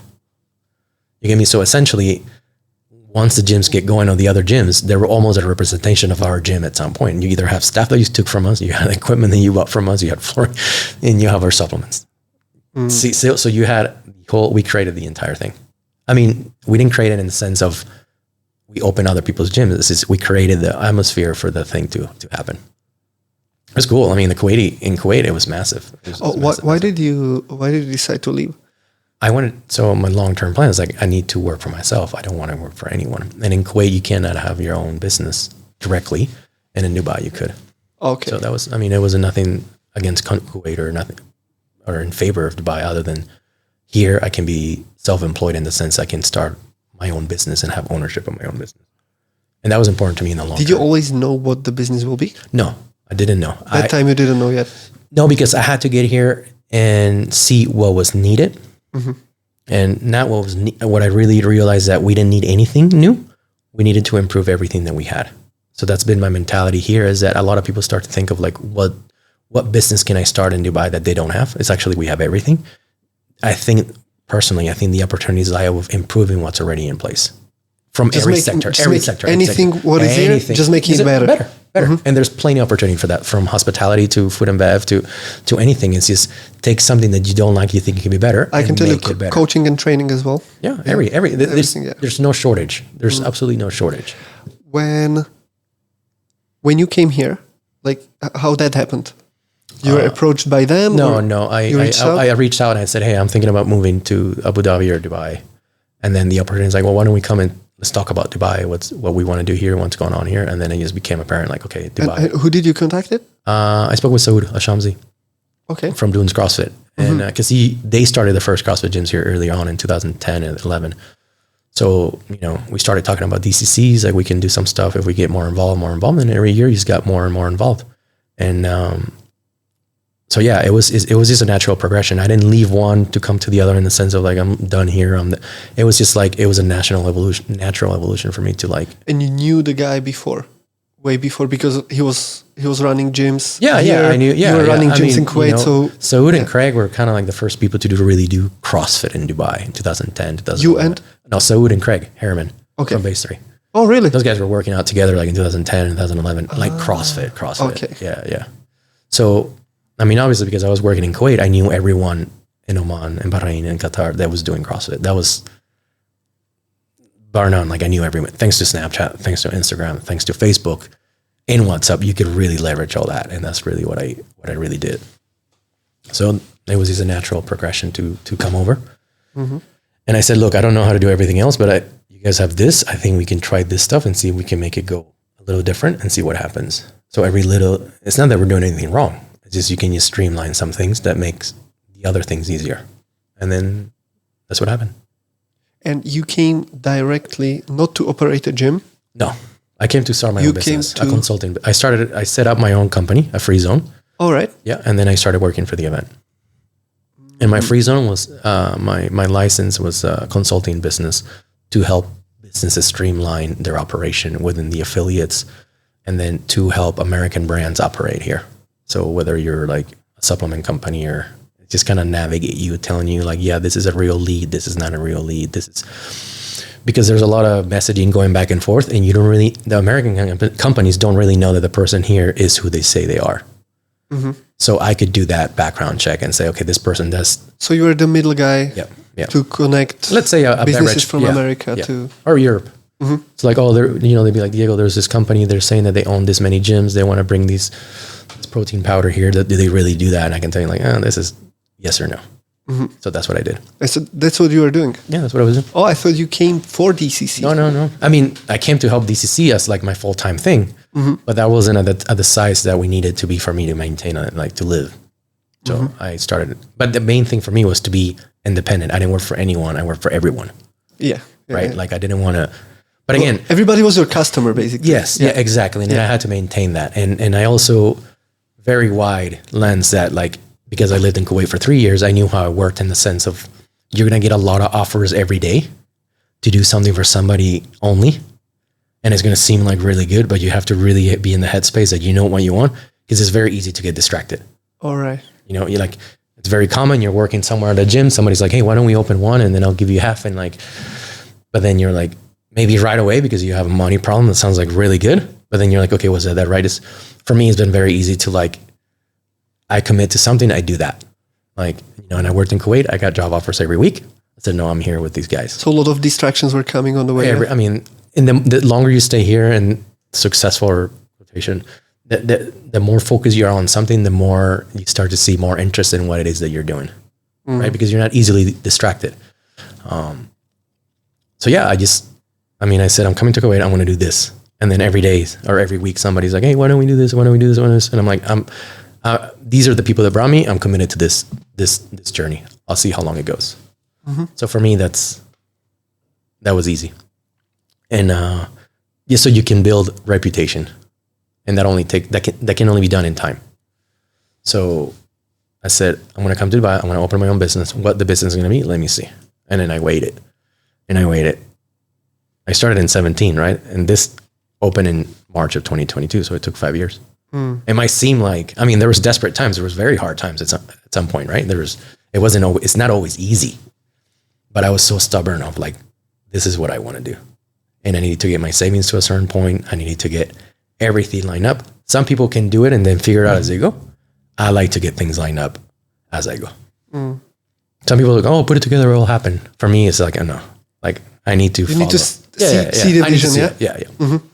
And so, okay, well, DCC, we can talk about it some other time. Sure. Yeah, as a whole different chapter. Yeah. Maybe, are there any surprises coming? We announced the dates in the venue. Okay. We announced the new venue, the Coca-Cola Arena. Oh, really? Yeah. New venue, yeah? Yeah, December 2nd through the 4th, Coca-Cola Arena National Day. We're excited for that. There will be a qualifier in September, and we'll pick the 40 athletes that come. So that's going to be, a new venue. It's going to be awesome. 20 men, 20 female? Yes. Yeah. No teams? No teams. No teams. We finished teams I think 2019 was the last time we did teams. Rich programmed. How do you top that? How do you, the idea is again, right? Yeah, but then it's not going to be like Rich won't be here. So you end in a high note. It was successful. It was fun. But for us to really do what we want to do, we learned last year that the less athletes we can give them a premium experience, the product is way better. Again, there's events that do everything for 4,000 athletes, and that's great. That's just not us. Like, we want to do something specifically, be very focused on what we do, and do it a certain way.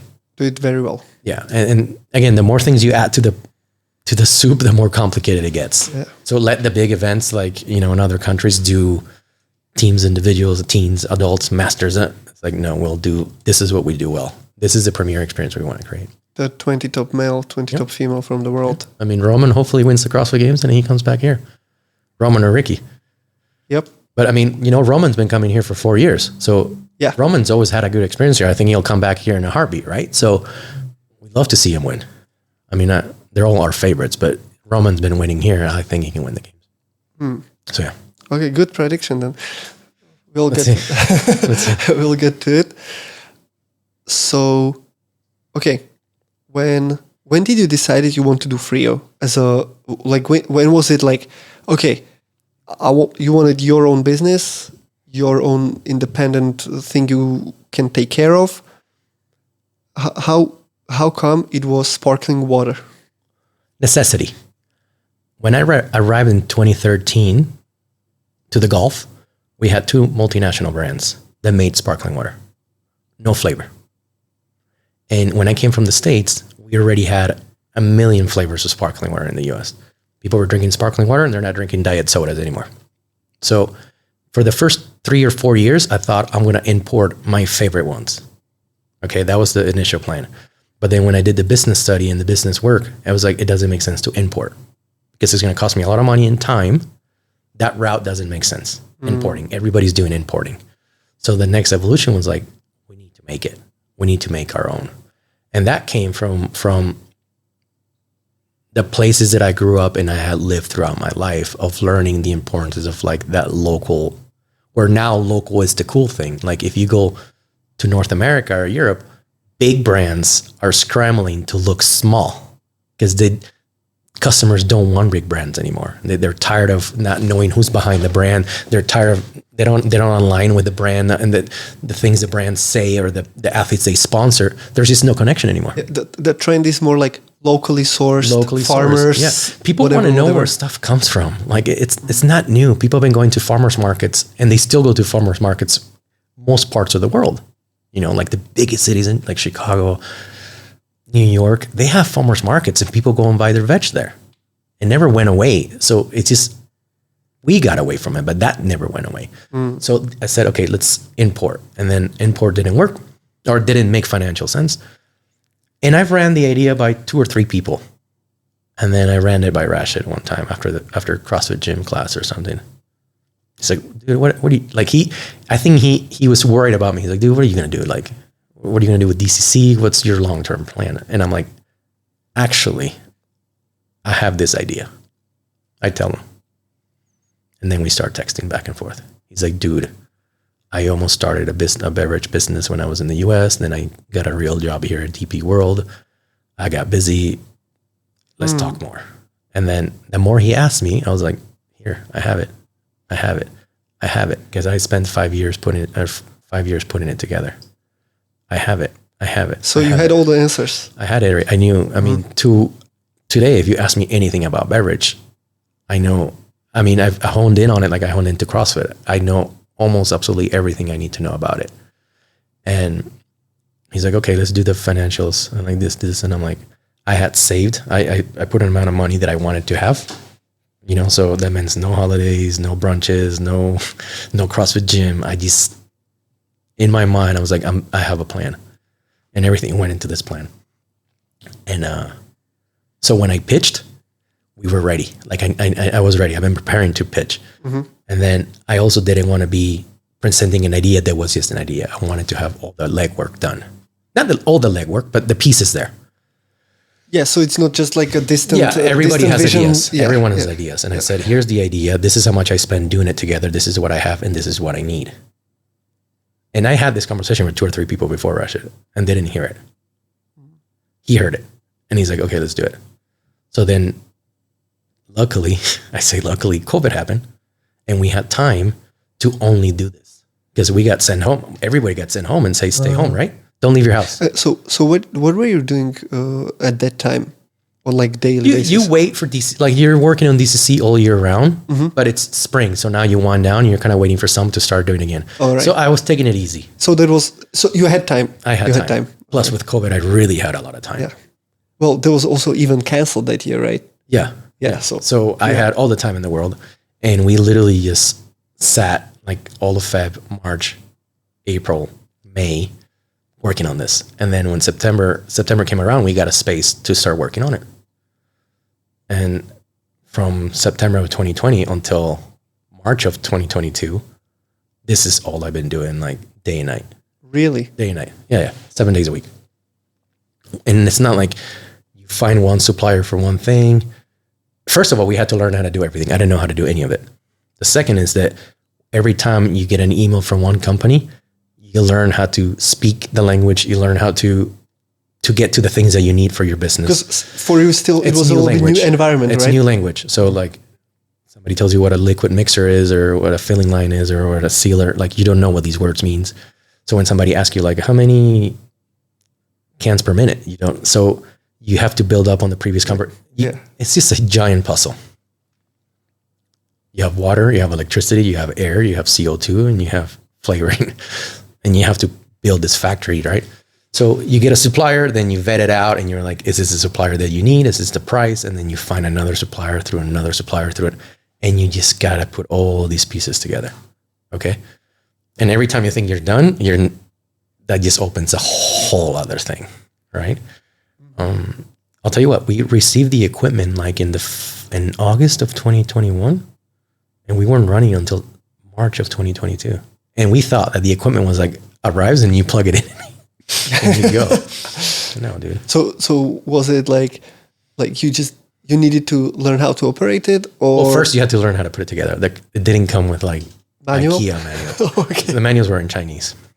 Really? Yeah, it was all from China, and a lot of the equipment didn't work.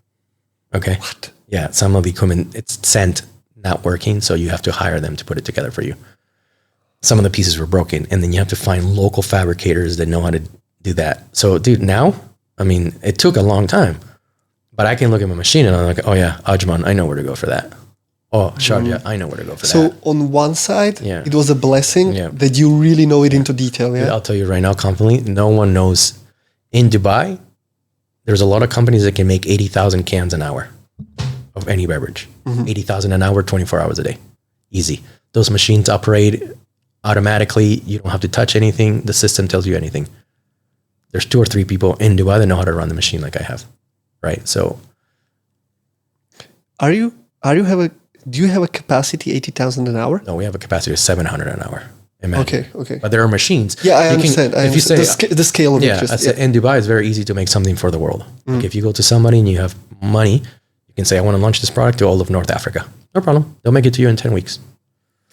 But the way I wanted to do it, no one exists. We had to, like, when I started to make the labeling for this, I went to the biggest like label maker packer in Dubai, and they have never seen anything like this.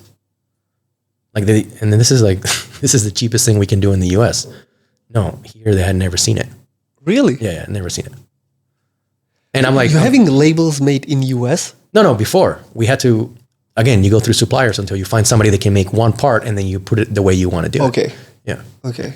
But like, if I have a conversation with a multinational about what I was going to do, it didn't make sense to anyone. They're like, why are you doing that? Why are you putting a sticker? Just print the can. It's like, no, it's part of a brand. Like it's part of what we're doing. Like it's what we're trying to create. We already have brands with printed labels. You don't have a brand with a sticker. And it was like, but even though it's not that crazy, here it was like, pfft. It's like, we're going to make something small. That's what we want to do. We don't want to make 80,000 an hour. Yeah. That's the point. Yeah. But commercially, it doesn't make sense. Business-wise, you would say it's opposite of what everybody's doing, if you go right? to any beverage industry, I mean, and we went to everyone that makes beverages from like the biggest companies in the world. They're like, this doesn't work. And we're like, exactly. So you will make it work.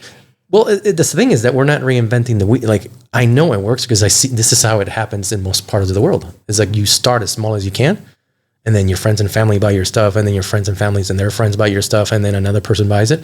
That's how brands happen. That's equivalent of coaching people in their basement with 2 kettlebells at first, right? Until you have your own space. Yeah. Yeah. So I copied everything you see we do. We copy from the experiences that we've had with the brands that we loved growing up, because we're products of experiences of. Just to make it very, very clear, in a Frio, it's only sparkling water, CO2 water and CO2 flavoring. water Natural and flavoring. Yep. Where is the flavoring coming from, or what is the Abroad? We import the flavor because the profiles that we wanted to create, we actually created ourselves. We have the IP on it, and most of the flavors you can find in the world. Like if you go tomorrow and you want to find like some sort of cola, they'll make it for you. You can get it. The way we made ours is we layered our flavors, so we have our own recipes that you can go and try to copy it, but it's going to be very hard because our flavor is like we made percentages that we wanted across what we wanted. So because we wanted to own that too. So that's something that we learned from like software, is that you don't only want to build the hardware, you want to build the software that operates it, because you can sell one or the other later.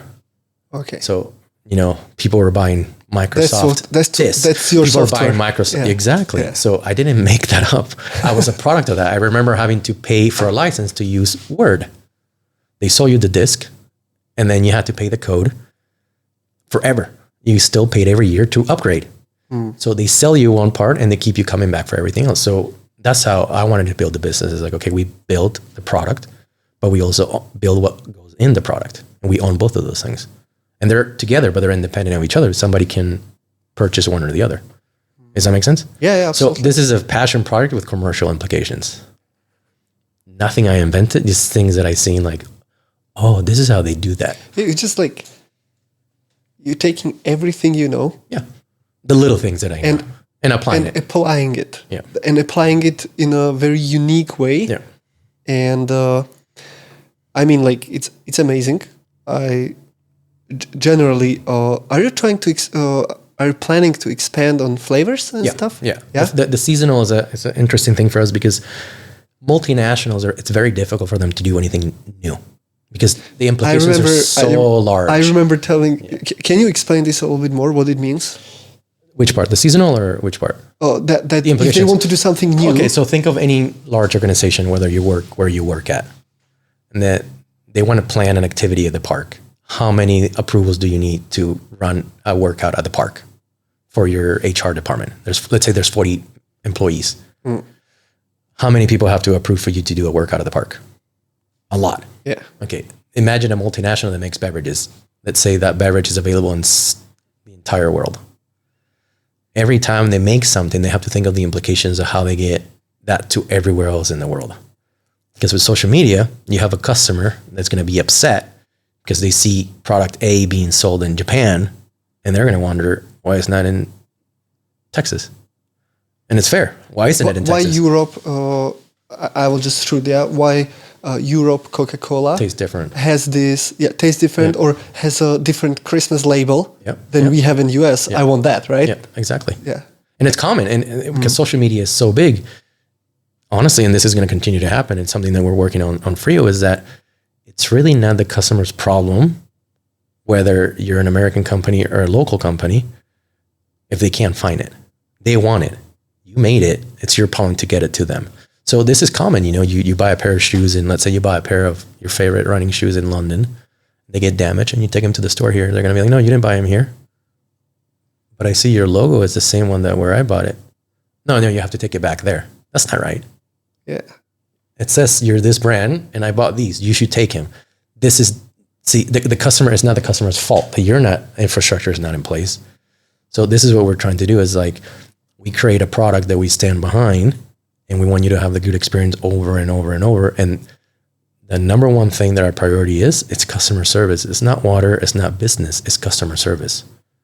Because personally, I feel like we can improve in customer service in this part of the world. With every single order I lost you. Yeah. Okay. With every single order I got from you, I got a handwritten note with whatever. I think there's some quotes there of some people, or just like have an amazing day. Yeah. It feels personal. Yeah. It's amazing. I mean, like it's brilliant. Yeah. It's just like and do you think that eventually, potentially, these attributes that you are basically building it on are able to be kept even on a bigger scale? Yeah, because they're part of our core values. So as long as you're putting the customer first, it doesn't matter if, again, if you ask some person, they're going to be like, oh, you have to grow your business as fast as you can and you have to sell it. And you're like, stop watching Shark Tank. Like you don't have to do anything. Just take care of your customers. A lot of the conversation that you get here is like, why would you start something here? There's only 10 million people here and then only 1 million locals and 9 million expats. Why are you starting something here? And I'm like, I don't think they realize the challenge is to get one product to 1 million people, let alone 10 million people. So why are you worried about how many people are in Dubai or in the UAE when I guarantee you cannot get something to 1,000 people consistently and doing it well? You can't even do it 100 times and do it well. So why are you worried about how many people live here? So this is like, oh, it's such a small place to start a business. Like, okay, go to the US, there's 345 million people. You really think you want to launch a business in the US? Because let's say it goes viral and it goes crazy. You can't fulfill 1 million orders. You can't. So get this out of your head that you can be really good at and that anyone is going to want your product. So make a product, sell it to 10 people, sell it to 20 people, send it to 30 people, and then make sure it's the same product over and over. Can you do that? Then worry about 1 million people. And make sure that they are coming back. And they're coming back. Same thing as you're saying, one of the biggest things you had to sort out in Kuwait was retention. Retention, yeah. Right? Yeah. That's the same thing. Yeah. And retention comes from my experience in CrossFit, obviously not in selling Frio. it only comes with customers being happy. Yeah. The retention is only that. The customer, regardless of what you personally think about the claim or the customer, they're right. They're always right. And the companies that embrace this, and if you see it in North America, where it became an issue where it's abused, some people abuse the system of taking advantage of the big retailers that just do exchanges and refunds, no questions asked. But they also know that their business will thrive. This is 20 years old in the US too, by the way. But yeah, you have the receipt. You don't even have to have the receipt. Now if the order is less than $30, they don't even make you return it anymore. The biggest retailers in North America, if they shipped you something and you're unhappy, they do a refund with no return. So I bought socks. I tell them I don't like the socks.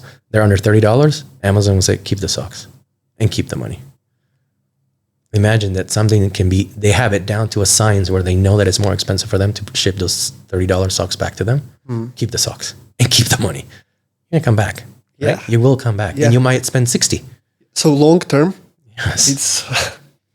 Yeah. I mean, so Dubai is the perfect place to start a Frio, like a company like Frio, because you have a nice pool of people from all over the world that can try your product.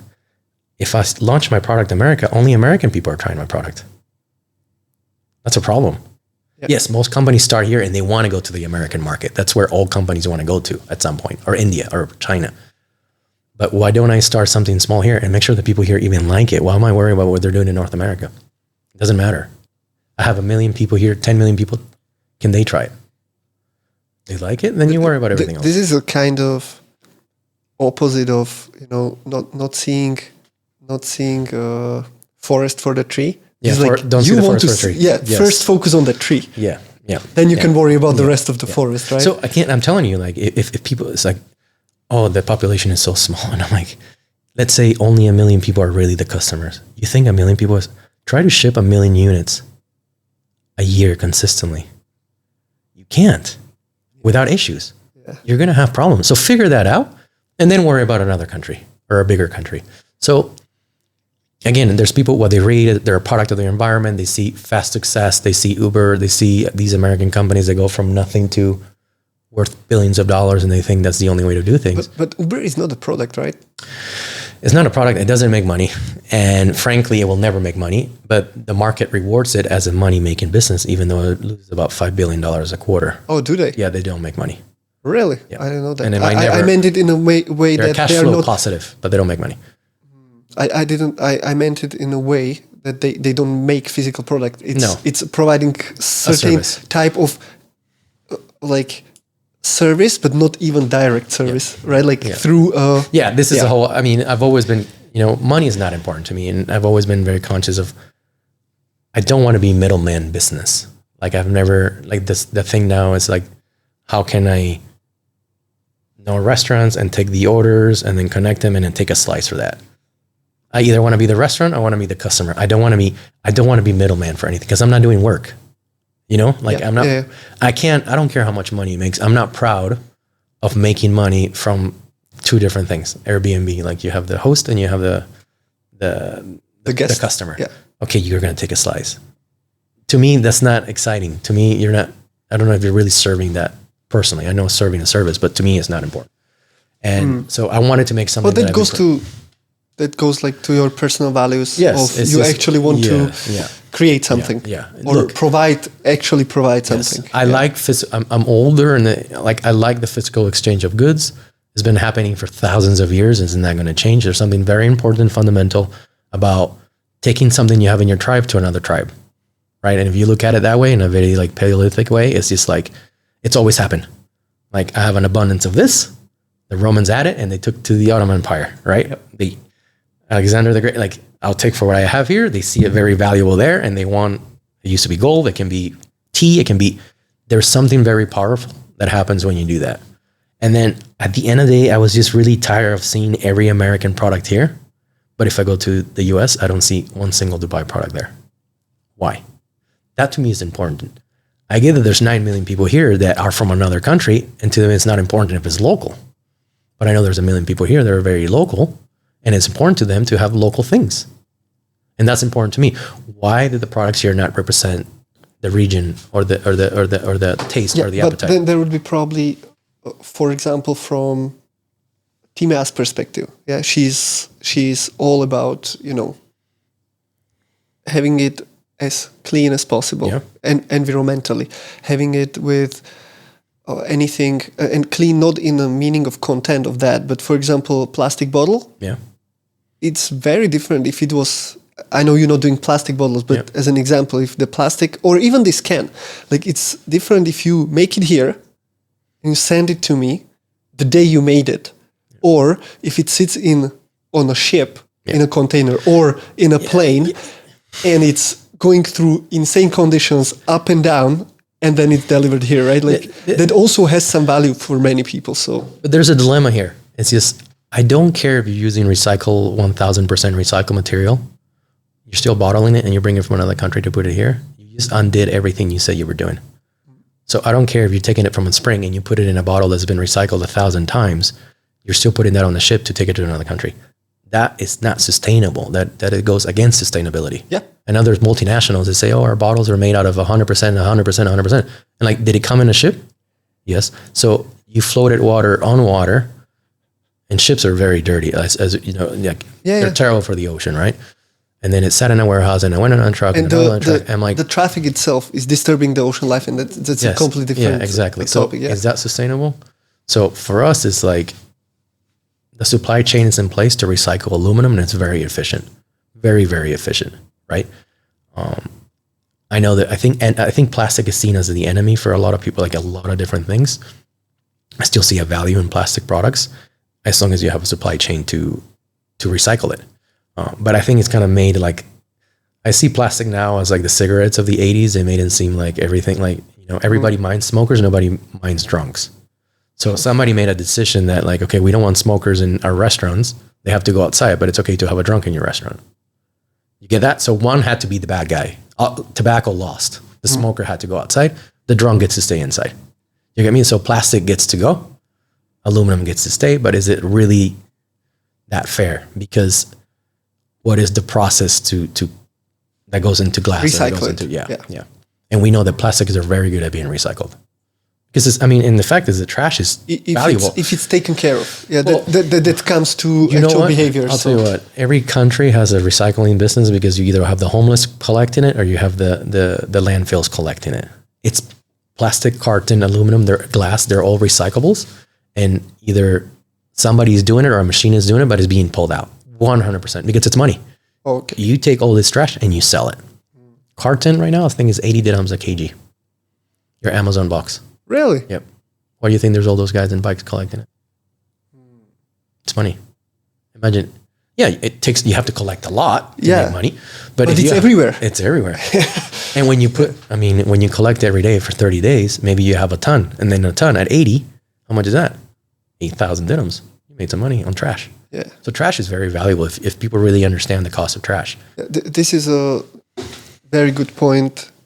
Like, with the transport, right? Like you're ordering a bamboo socks or some bamboo shoe rack, right, from Brazil, but you completely reversing this logic just because it needed to be shipped, right? So and who made it and what they get paid to do. Same thing with food, right? Yeah. I mean, that's a completely different story of seasonality and what country you're in or geography. I mean. Yeah, you're not supposed to have strawberries all year round. Like that, you actually not unless you live in a place where they have strawberries. You don't, but they don't grow all year round. Yeah, so like you can't have it all year round. You're not supposed to have anything all year round. Yeah, I think only like limes and lemons and like citruses. I think grow pretty regularly. But other than that, but in how many countries naturally, right, around the world? So that also counts to a human body because you are not supposed to look.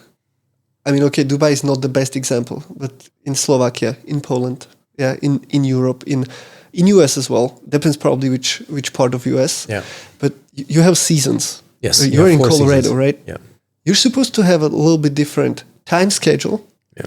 Because sunset, sunrise, right? It moves. You're supposed to have a different body composition. Yes. Because for winter, you need a little bit more cushion. fat, a little bit more cushion to stay warm. Yeah, to stay warm. And for summer, you can lose it down, right? So trying to look and behave exactly the same way every single day, that's not how we were built anyway. No. Yeah. So and I mean, if all animals are doing it, it means we probably should have been doing it too. But if you look at the fall in not in most countries, in Europe or in North America, the trees go through a complete different change, right? The leaves fall. I mean, they turn brown. They go from green to brown to yellow to red, and they fall. Everything goes away, and then it springs back up. They go to like a hibernation period, right? You don't die. You just you chill, right? You stay out of it. You stay out of it. Animals do it. Trees do it. Everything does it, and we need it. I think because the fall you just slow down, and people in the fall in northern countries, they live longer than southern countries, right? You have that natural indoor, you do less, you go out less because you go out to work, right? You have to go to work or you have to shovel the snow or it's too cold to be outside. But maybe you eat more because you're indoors more and you're moving less. But you live longer in the north part of North America than you do in the southern part of America. Really? A colder climate. Yeah. But older people, when they get old, where do they want to go? They want to go south because there's less pain. If you're in Florida or in Arizona, when the winter comes, your bones hurt. So that's why you go south, where the weather is a little easier on age. Because it's not nice to be old and to be in the winter. You're right? Because when you get older, it makes it. Yeah, of course. I mean, how hard it is to get out of bed when it's negative 20 outside. Everything's like, right? Like you're popping like a Rice Krispie. Yeah. But so going back to Frio, I can't say we'll never do plastic. I think there's good plastic alternatives, and you can have. I mean, in California, a lot of states have a recycling program where I don't know if you've ever seen in the states. There's a value in the can, and there's like 5 cents for every return bottle. Okay. So the bottlers pay to get it back. I don't know if whole European Union. Some countries do it, but Slovakia started to do it now. Yeah. They actually started to sell everything you buy in a bottle. They sell it more expensive than before, but you can get money. You can sell it back. Yeah. You can sell the empty. And no one does. Empty Only one the homeless people or the companies. Oh, they do it. Oh, they do. Now it's so significant that people actually care about it. Yeah. Like when before you bought a bottle for €1, and now it's €40. Yeah, you're going to get that bottle back, right? Yeah. But you need to have to really make money of it. You have to collect thousands of it. Yeah, like they're not making money. They're just breaking even. But now.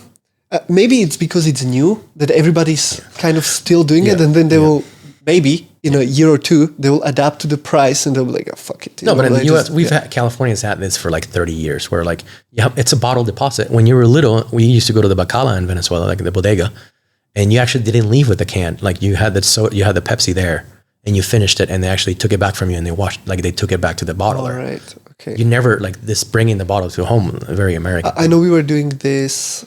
With glass, obviously, glass returns, but now they also implemented it for the plastics. Nice.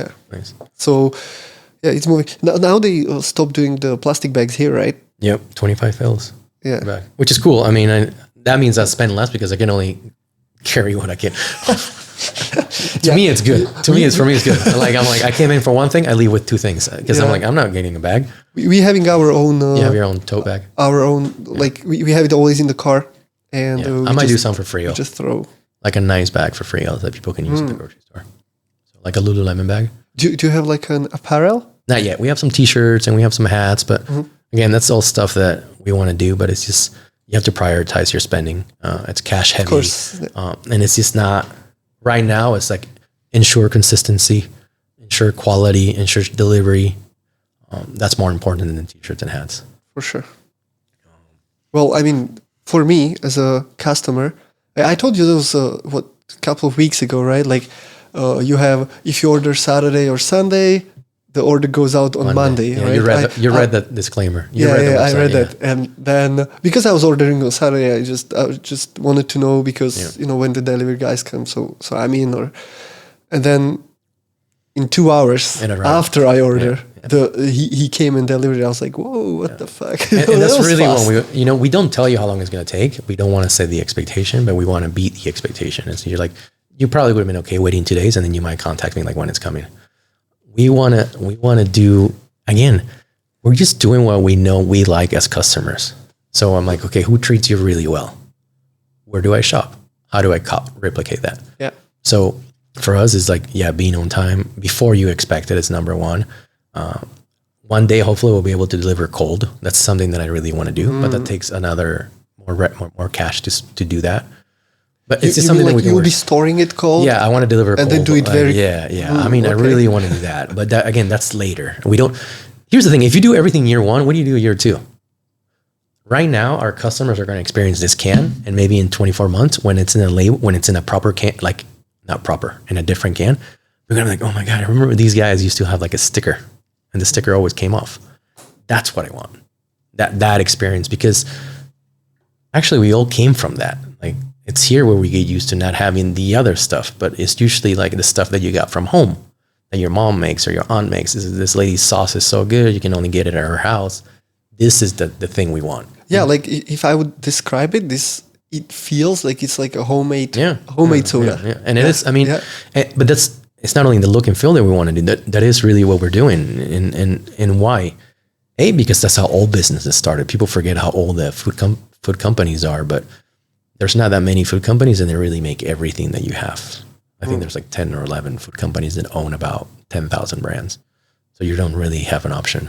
Yeah, I've seen this. You've probably seen it. It's very. I've seen this like a spider distribution, like Nestle. What they own. They own about 3,000 brands. Coca-Cola. Everything what they own. Which is fine. I don't have anything against it, but you have to keep in mind there's a legacy brands like those Nestle and Coca-Cola. They're century-old companies. Century-old. Like, you have to think about multiple generations have been doing this for it. I have no issue with that, but I just don't see myself at those products. So I had to create one that I can relate to.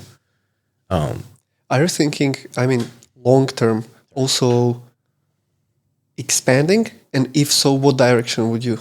So, I mean, you always want to have more people try it.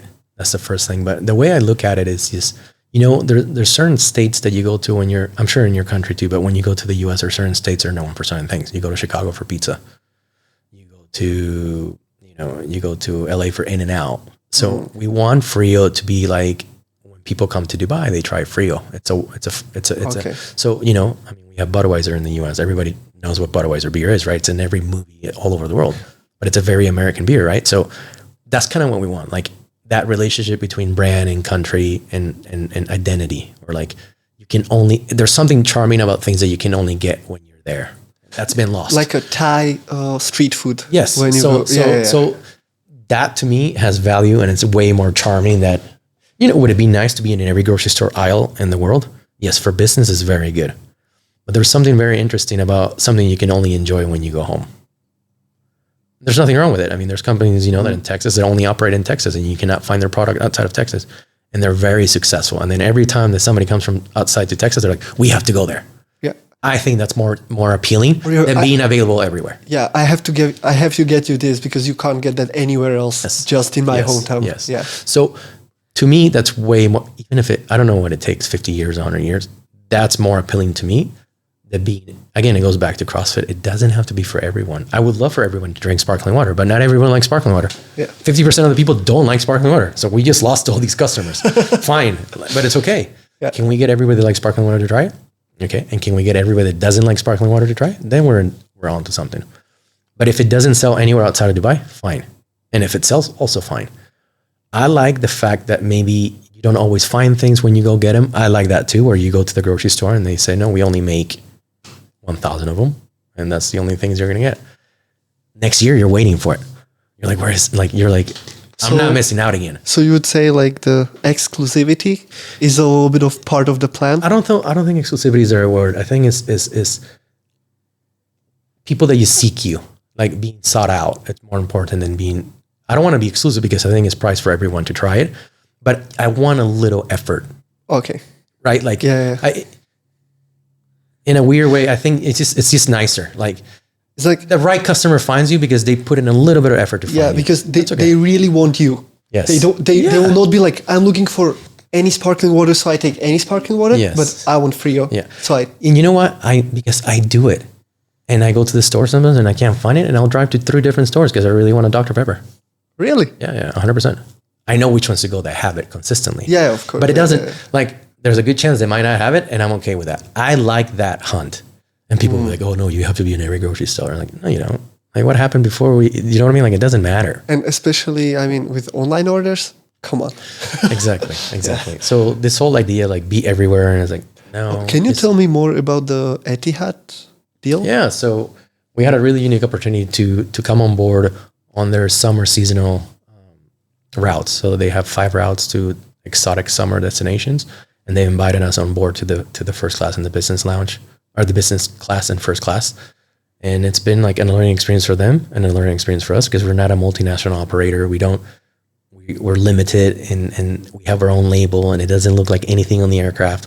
And the feedback has been phenomenal, because the customer, yes, you do get people that say, oh man, it's peeling off, right? But majority of the people are like, they've never seen anything like it, and they think it's pretty cool. Mm-hmm. And it's cost effective for us to do this sticker, but it just looks so different than anything else in the grocery store shelf, right? Like, and it catches your eye as well. It catches for sure. Yeah. And it looks like, and maybe it's a juice. Like, again, we see everything that's on the shelf, and I'm like, okay, how can we look completely opposite? I would say it would be like BCAAs. Yes. I was like, like yeah, exactly. flavored BCAAs. Or something sweet. Most people are, when they drink, they're like, there's no sugar. And I'm like, yeah, I told you there's no sugar. And we just, we always get these emails, all these companies that can do things for us, and they list all their customers. And I said, congratulations, you guys do all that. We're actually doing the opposite of what they're doing. And they're like, what do you mean? Like we work for the biggest multinationals in the country. I'm like, yeah, we're trying to move the complete opposite of that. And they're like, what? But it's not because I'm stubborn. It's because I don't recognize myself in any of those brands. Like, there's no multinational that has a product that I'm like, oh my God, I must have. I want to have a product like that. I want somebody to make something like Hershey's Kisses that were like, oh my God, I have to have Hershey's Kisses, right? Or peppermint sticks for Christmas. Who's doing that? Very few companies do that now, because everything is so available everywhere you go. And I get it, for business is important in the long term, but in the short term, it's not that important. Do something well and do it in a way where it changes people's lives. It has an impact on people, and just do it well, and just be patient. Getting rich is not a priority for me. Working for myself is a priority for me. So what's the rush for me? Also merging it to what we were talking about before, and I don't know if you remember that, and I don't know if it was that time, but in a level 1 guide for CrossFit seminar, there is this one chapter with one of the articles Greg Glassman wrote himself personally.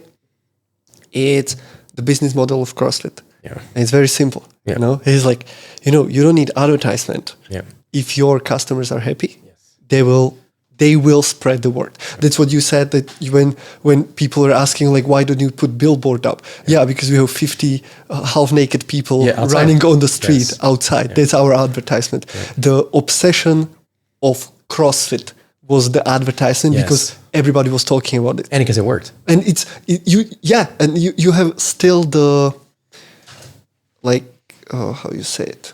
Like this, cliche stereotypes about, so you're CrossFit and vegan.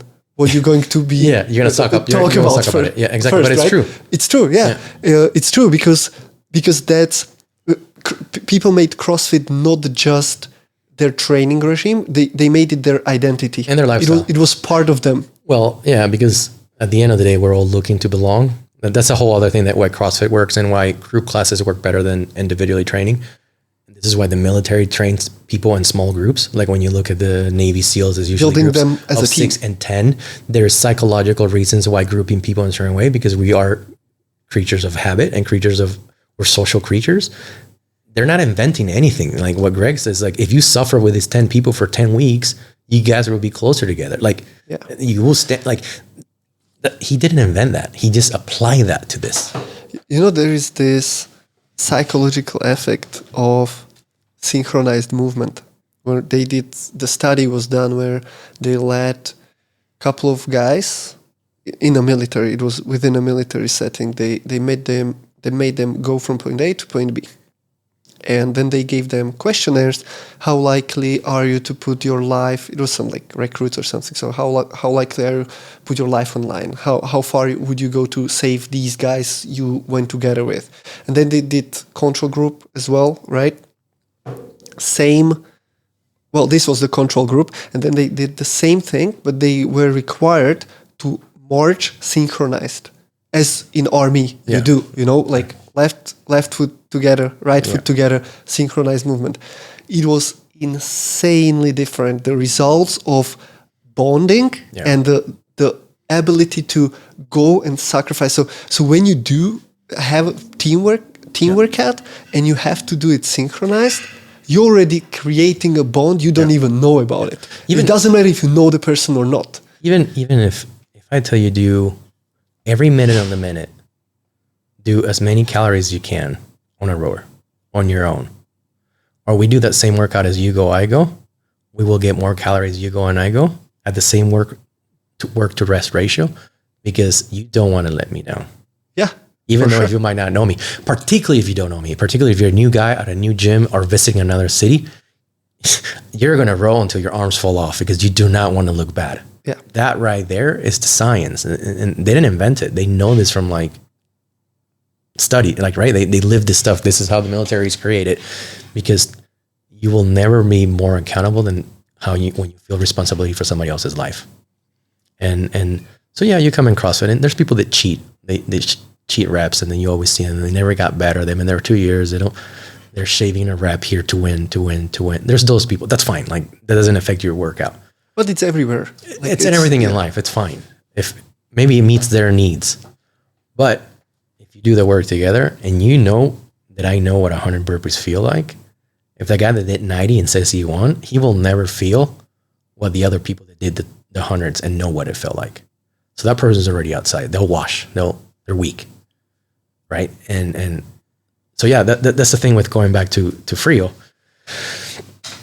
It doesn't matter what everybody else is doing, or it doesn't matter what's been done. We're just going to do it this way and see what happens. There's no expectations. There's no, other than self-employment, check. Worst case that happens, you work for yourself. I know there's people that like sparkling water, so we're okay with that. Now, do we grow at the rate that a lot of people think you should grow? Maybe we don't. And it doesn't really matter, because tomorrow there's going to be a new sparkling water company. And maybe it looks like us, smells like us, they have the same flavor as us. Am I going to be upset? I'm going to be like, no, that's great. That means more people are drinking sparkling water. And at some point, they're going to switch. Because I've never seen somebody with a pair of shoes saying they're not going to buy another pair of shoes. Right? Yeah. I mean, think of how many backpacks you have. I guarantee you, every year you have a new backpack. I have hats. I don't stop buying hats because I already have a hat. I might buy more and not wear them because I still have my favorite one. No one stopped doing anything because no one solved anything. Apple has the Mac. Doesn't mean you don't have an Android for something. Like, there's not one stop where you'll never need anything against. We always want things. So yeah, I forgot where I was going with that. I was going to bring it back all around, and I forgot. I lost my train of thought. Give me direction. That's fine. Yeah. Well, you were just saying about how Frio, the actual outcome of the volume is not the critical point. Yeah. It's not critical. And it's there's not one call or one partnership or one agreement that is going to change that trajectory of your company. And it's all these little percentages here and there that change the direction of something. You might think tomorrow you get a big order from the biggest grocery store chain in the country. That will create so many problems for you if you're not ready, that it might actually sink your company. So don't think that's...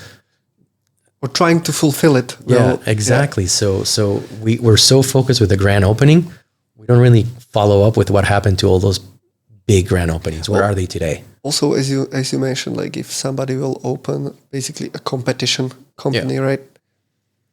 That people will eventually switch. Yeah. That also goes with you playing the long game. Yeah. You're playing the long game and you knowing that, okay, within, as you said before, with your personal, personal experience within the CrossFit environment, like you were there to wait them out. Yeah. Yeah. Yeah. You waited, and some people will just stop and give. I also think of abundance, Paulo. Like there's just enough for everyone and everything. There's just no shortage. Like, I mean, you're a trainer, right? just because there's a new trainer nearby doesn't mean you're gonna have less clients. Like there's an abundance of people coming into the marketplace, looking for solutions and looking for products, and that never ends. That supply never ends, right? It's up to us. I think if anybody copies us, I'm gonna be like, great, but you copied what we did 4 years ago. So what are you gonna do when you see the next 5 years that we have planned? You can't, because if you're just copying, if you don't see this and make it better, then you're gonna be really stuck when you see what the next time that we release something, because you didn't plan for that. You only plan for what you saw in front of you. And that's a really bad place to be. Because if you see me in a picture in Australia and I'm not wearing a jacket, but you don't know when I went to Australia, maybe it was winter, and you don't pack a jacket because you didn't see me wearing a jacket. So get all the information when you're like, when was this picture taken? Do you get what I mean? Yeah. So to me, competition is like if somebody is going to copy you, they'll always be behind you because they're only chasing, right? They're only chasing, and by default they will be behind you always. So. When I moved to the States in the mid '90s, and there's still countries and cities or states and cities in the U.S. where some people will only drive Ford and some people only drive Chevy. I have family that only drink Coke, and I only have people that drink. Have you seen The Ranch? TV show with Aston Kutcher? No. Okay, so this was a huge thing. It was actually from Colorado. Okay. Yeah, some city near Denver, and this was always the discussion there, Chevy versus the Ford. No, I mean there's families like sport where they split on like you support this city or you support this city. There's that passion is there, but there's people that only drive Ford. There's only people that drive Chevy. But then if you really look at automobiles, let's say GM, they own Chevy, GMC, and Cadillac. And they got people convinced that all three are better. So the people that drive Chevy only drive Chevy, and the people that drive Cadillac, even though they're the same manufacturer, more or less building the same car and just changing certain aspects of the car and charging more. And when you look at production lines, when you look at Porsche or Audi and all these, at the end and the bottom of the car, they have many of the same parts all across, because that's how you build a manufacturing business, is that you need to use the same raw materials for as many cars as possible to make it scalable. Yeah. But from the outside, it looks so different, like the car from the SUV. And you're like, actually, it's the same wheelbase and it's actually the same powertrain, same engine, same mirrors, same doors. You're only fooled to believe that it's a different thing. It's not. In manufacturing, you cannot make long-term. When you asked me earlier, can you maintain this when you grow? Something has to give when you scale. So that letter, that postcard has to change at some point. Maybe it has to be quotes. Maybe when we can't put in the name, something has to give for you to grow. Yeah. You can't, right now, I know all 550 orders that come in through the website. I know the names, I know the addresses, I know where they live. I know it because I'm checking every email every day. And I'm going to follow up with you. And I'm going to check you on Instagram, and I'm going to check you on LinkedIn. I have time. You're worried about 1 million customers? You can't check that. Right now, I can Google every person that orders. And I should. And I want to know everything about them. And I want to make sure that we're meeting their needs. And I want to see that you won a race. Today you ran an Ironman and you won. I want to send you a case of water tomorrow, even though you didn't buy it. You've been buying for 5 weeks. I see you win a race on Sunday. You bet I'm going to send you a case of water on Monday and say congratulations. I have the time to do that now. When am I going to do it if I don't do it now? Yeah. Do you get me? Yeah, of course. So when you scale it up, there's other ways. You have to find other ways. Yeah. Maybe it's the size of the packaging. Maybe it's how much you give them when they buy versus how much they pay for. There's just so many. There's no ending of how you can make the customer feel special. There's companies in the US that have budgets to send flowers every time they mess up. So they refund your product, they give you a new one, and they send you flowers and say sorry for the issue. That's in the budget. Dude, you'll never forget that company. They send you flowers. You will never forget it. I wish I had the budget for that.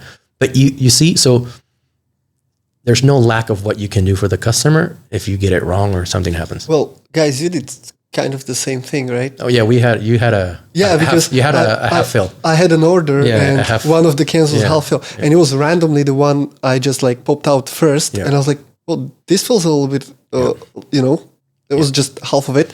So I opened it, I was drinking, and you noticed it. I texted you. Yeah. I texted you, not to complain, but just to inform you that I know if this is common, I know how you can prevent it, but if it's for whatever reason, the only time it happened, so you know that it happens, right? Yeah.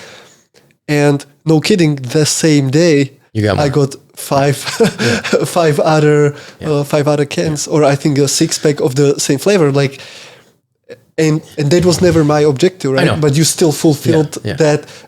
Not fulfilled. You overdid the expectations. And A, we have the time to do it. B is the right thing to do. Like, and C, you have to think of like, I am glad that it happens to the people that I know, because maybe if that happened to someone and they never reach out, I never know it happened and I can't fix it. You know, when I was little, you used to get paid a lot of money if you found things like that from the big companies. They had all these contests, and you actually have an 800 number that you called and they can fix something. Now it doesn't, you can't talk to anyone anymore. But when I was little, you bought something and it's not to your expectations. You called that 1-800 number and they're like, okay, we're going to send you a new one. These big companies did that very often. Anybody, Kraft, any big brand, they did that. And it was, if you found an empty Coke or like a half, it was a collector edition because it didn't happen that often. So you would be like, oh my God, I found one that the coolest thing was to find a can that was sealed, that was empty. Oh, so you see it and you're like, oh man, it doesn't weight. Like you take a full one and you take it and it's collected. You're like, man, I have a sealed can. It's empty. Because you can't comprehend how that happens. You're like, unless you work in the line. Yeah. So, but right now it's a time where hopefully everyone that has an issue lets us know and then we can fix it. And I have no issue with saying sorry. And I have no issue with, we can win the customer back anytime that we interact with the customer. Well, with this attitude for sure. Well, it's just, imagine if it's just the standard is different. And I think it's going to evolve. We're a young country and the companies here are operating, they're learning that the customer ultimately will, when customers have options, you have to make them happy. There's certain industry, there's no options, so you can put up with, but eventually there always options come and then the customer will decide. And like as soon as you have options, that's when it gets really fun because then the companies are really competing to make people happy. Yeah. So when you have like, I don't know, let's say 5 satellite companies offering the same programs, one of them is going to win. Which one is the one that delivers consistently and listen, right? So, but again, it's just taking what we like and then applying it to what we're doing. Diego, is there anything else you want to say? Add? I don't know. I think we've been all over the place. That's fine. That's fine. That's what we do here. Thanks for having me. Well, thank you for coming. And we hopefully, I want to, because I know how it is with your timings and all the events you do with the Frio, right? Yep. I will book you now for like in October. Sure. We'll be there. Or November. So we'll be there. So we can do one about the DCC and all the madness that is going to come. Done. Thank you so much. Thank you.